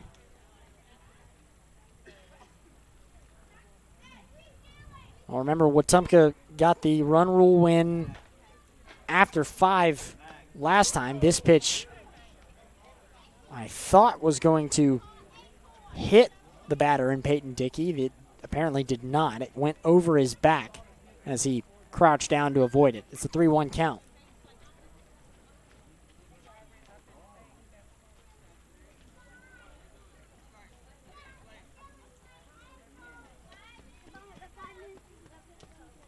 This game has been much closer than the last. This time it's a swing and a drive to center. Diving effort, not good enough. Glider couldn't scoop it up. And that is a base hit now for Peyton Dickey.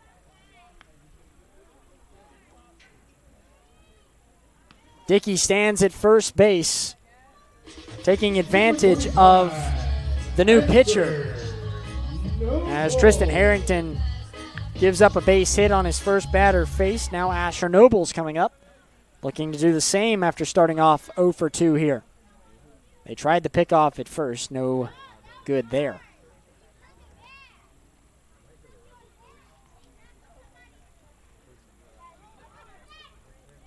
Nobles has been struck out both appearances in this game. He will take a pitch now for a ball.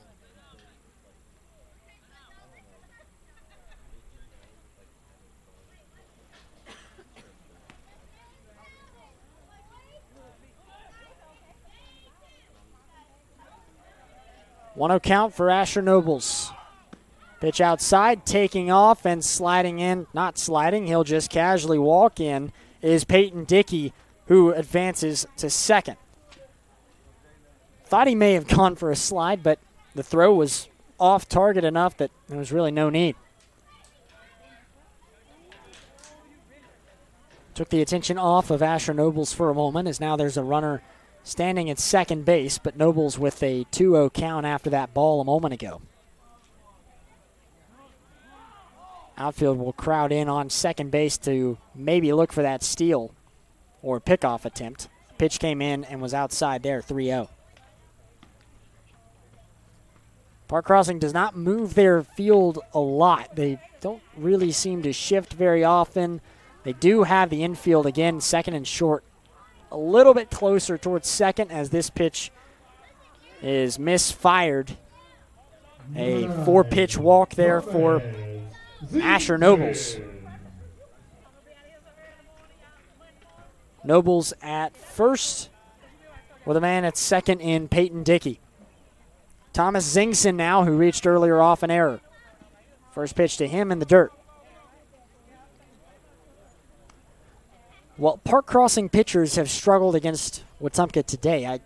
I've covered the multitude of walks in the earlier ball game, but there was a silver lining there when Andrew Lewis came in. That kind of limited the production of Wetumpka as this pitch is waved on and missed by Zingson. The final pitcher to come in for Park Crossing in the earlier game was Andrew Lewis. He had 3 innings pitched, gave up 5 hits, 2 runs, but in comparison to 15 total, it's not terrible. A walk and 4 strikeouts in the process of that. The 1-1 is inside. They called that for a strike. Zingson was almost hit by it.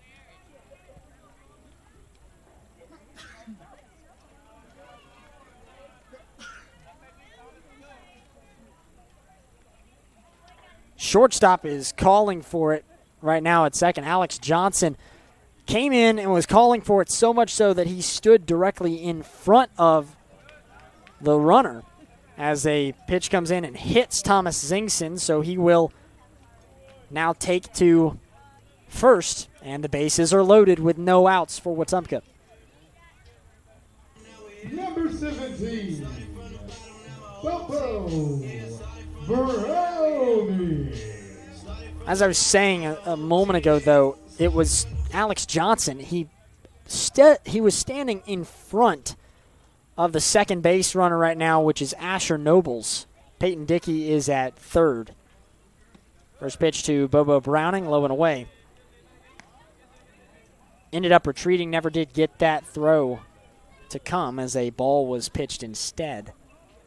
It's a 1-0 count for Browning, who is 1 for 2 today. Pitch inside there.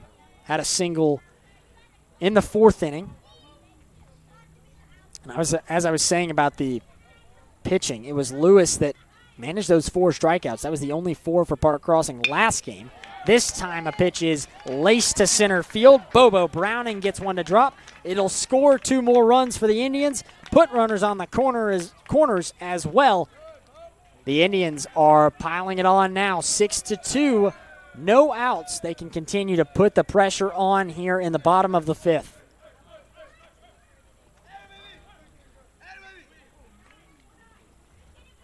A 2 RBI single for Bobo Browning. Peyton Dickey scored. Asher Nobles scored. Thomas Zingson now stands at third base. They will have a conversation on the mound here for a moment. The head coach for Park Crossing is Mitchell Joyner. He's in his, I believe, 3rd season with Park Crossing. It's a 2-0 count. Beg your pardon. Scoreboard's not been updated. Aiden Peak is coming up here in a moment. Bobo Browning just got on to first. I mentioned the scoring of the previous game and the pitching performance from Lewis, and it kind of mirrors what Nick Harrington was able to do. Over 4 innings, he gave up 6 hits and 4 runs, 3 of which were earned. He had 2 walks and 4 strikeouts.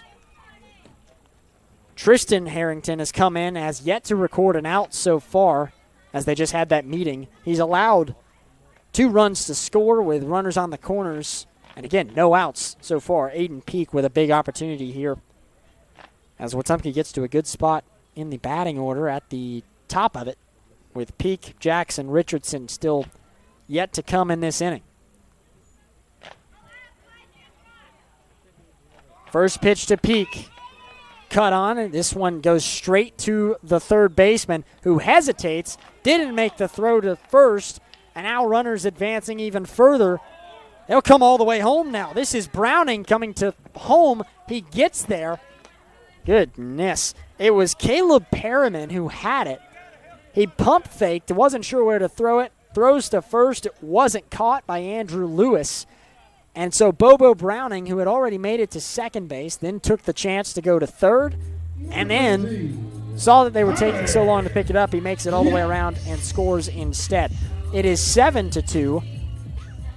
The runner was safe at first as well. That's Aiden Peak because of the hesitation and then the misfire as well.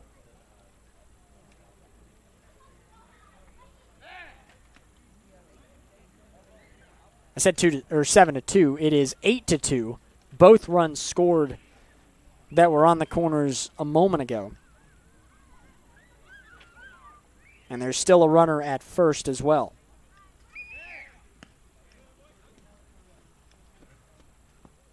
So Peak stands at first.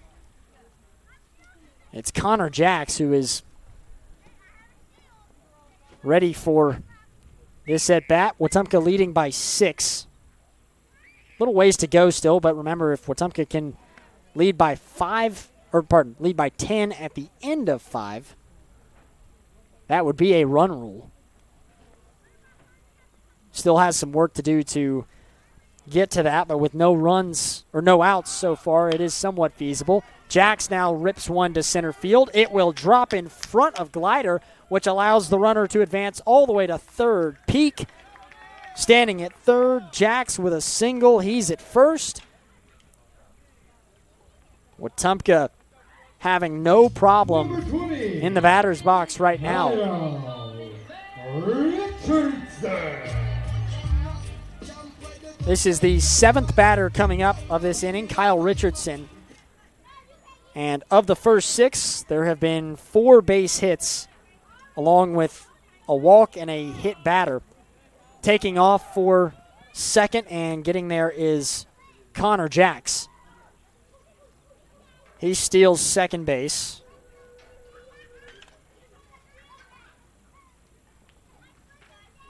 The first pitch was a ball. Now Richardson chops one towards short, who fumbles it. Johnson couldn't keep it, and that allows Richardson to get on at first base. Aiden Peak comes home as well, makes it 9-2. And again, runners on the corners for Wetumpka. They will call that an error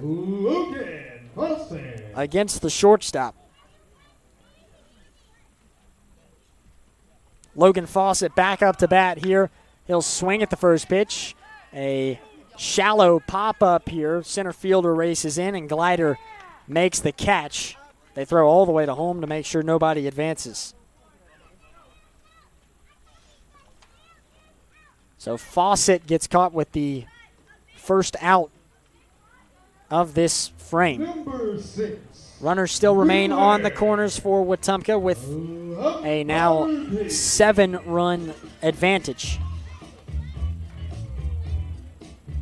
And so if Lombardi could send one home, or if he could come home himself, he would be the run rule runner. That is, it would put Wetumpka up by 10 if Lombardi scored. Did just have Kyle Richardson take off for second and get there safely. So both runners in scoring position now as the pitch comes in there for ball 2.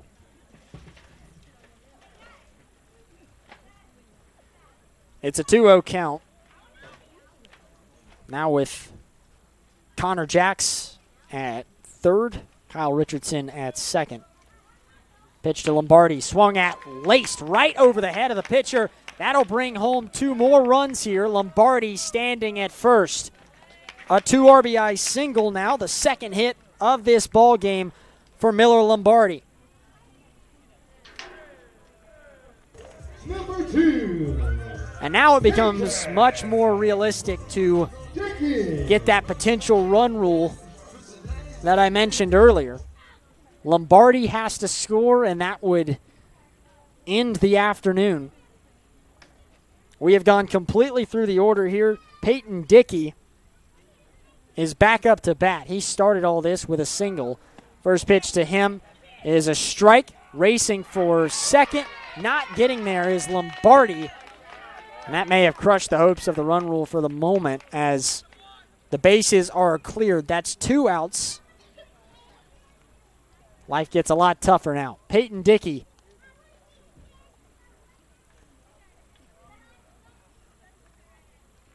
awaits his first pitch, or pardon, second pitch. It is an 0-1 count.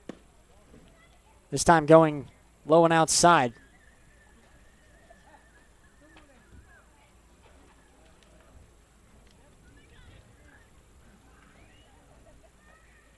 Already 7 runs scored in this inning. Pitch goes above the head of Peyton Dickey.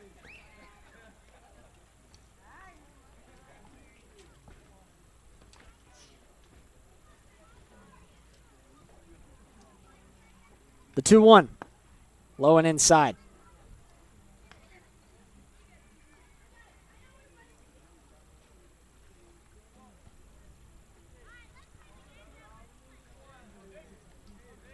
Hitters count here for Dickey. Pitch cannot find the zone. And again, that run rule runner takes to first. Now it is Peyton Dickey. Asher Nobles coming up now with the runner at first. Thunderbirds will take a moment and talk things over, have a dialogue at the mound. Coach Joyner will not come out. And it seems like they are sticking with Tristan Harrington through the rest of this game, or at least the rest of this inning.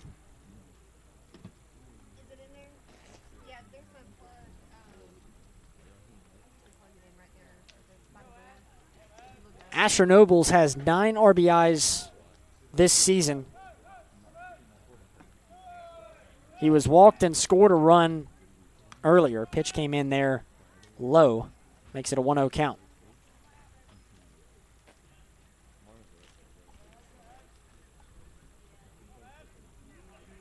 Pickoff attempt at first, but able to get back safely is Dickey.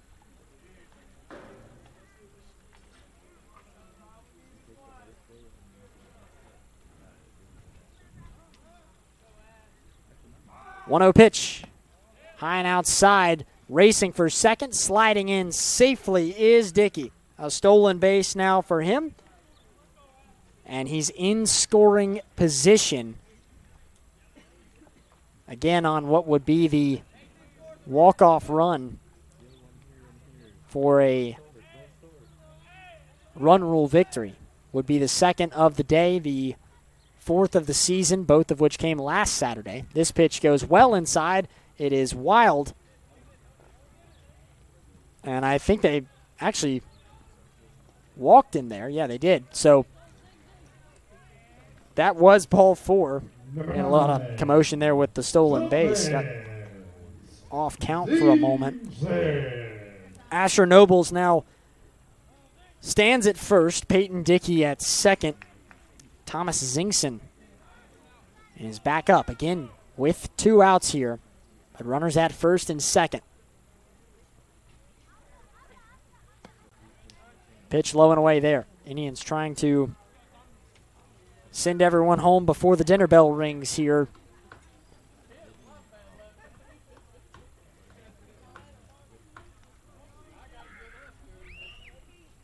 One-0 at the feet of Zingson. He's lucky that breaking ball did what it was supposed to, because it looked like it was on track to hit Zingson in the torso and dropped at his feet instead. 2-0. Outside, out of the glove here, and that allows another advanced runner here. They get both to second and third. Dickey at third and Nobles at second.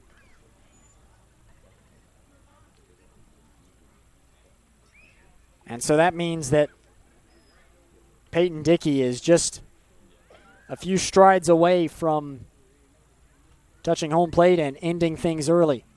First a 3-0 count, though, for Zingson.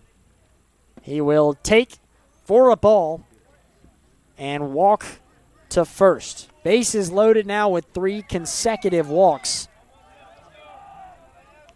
And so Bobo Browning will come up now and either end the ball game early or send us to the next inning. Just 1 run away from a run rule victory. Tristan Harrington ready for it. Pitch. Browning fouls.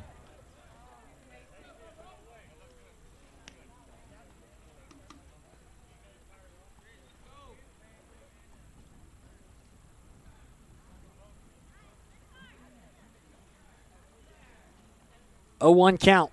Browning takes on a pitch that was again at his back. He ducked under it. 1-1. Browning with base hits on each of his last 2 appearances, including once this inning with the 2 RBI single. The 1-1 popped up here towards first. The stay failed to communicate. He didn't catch it. How about that? Park Crossing couldn't hang on to it, and that will end it. An error for Park Crossing's Andrew Lewis. He dropped it, and that allows the final run to score. Peyton Dickey comes home, makes it 12-2 final on what should have been a routine pop-up that would have continued to extend this ball game. Indians get the win, 12-2. Our final tally, 9 hits for Wetumpka with 1 error. Park Crossing with 4 hits, 3 errors, and a 12-2 final score. The winning pitcher for Game 2 is Spencer Johnson, who finished with 8 strikeouts to his name in this one. heck of a day for Spencer Johnson, who got his first ever start as a pitcher. I said 8. I was miscounting. 5 innings pitched, 3 hits, 2 runs. Neither were earned. 10 strikeouts from Spencer Johnson, getting his first career start and first career win as the pitcher for the Indians. Park Crossing, the loss goes against Nick Harrington with 4 innings pitched, 6 hits, 4 runs, 3 were earned, 2 walks, and 4 strikeouts. Wetumpka moves now to 10-2 on the year. Park Crossing falls to 2-13. The Thunderbirds will head to Prattville on Monday. They'll play them on the road at 4:30, while Wetumpka will also have Prattville up next. That'll be on Tuesday at 6:30. I guess the Indians are hoping Park Crossing can rough up the Lions a little bit before we get our chance at them on Tuesday. I'm Gavin Baxley. The final score again for the final time is 12-2. Our next broadcast will be Wetumpka and Prattville on Tuesday night. That game beginning at 6:30 will be on the air about 10 minutes prior. Mitch Petrie will have the call of that one. Appreciate everyone tuning in for this doubleheader. Final score, 12-2. Wetumpka Indians baseball is an exclusive presentation of the Wetumpka Sports Network.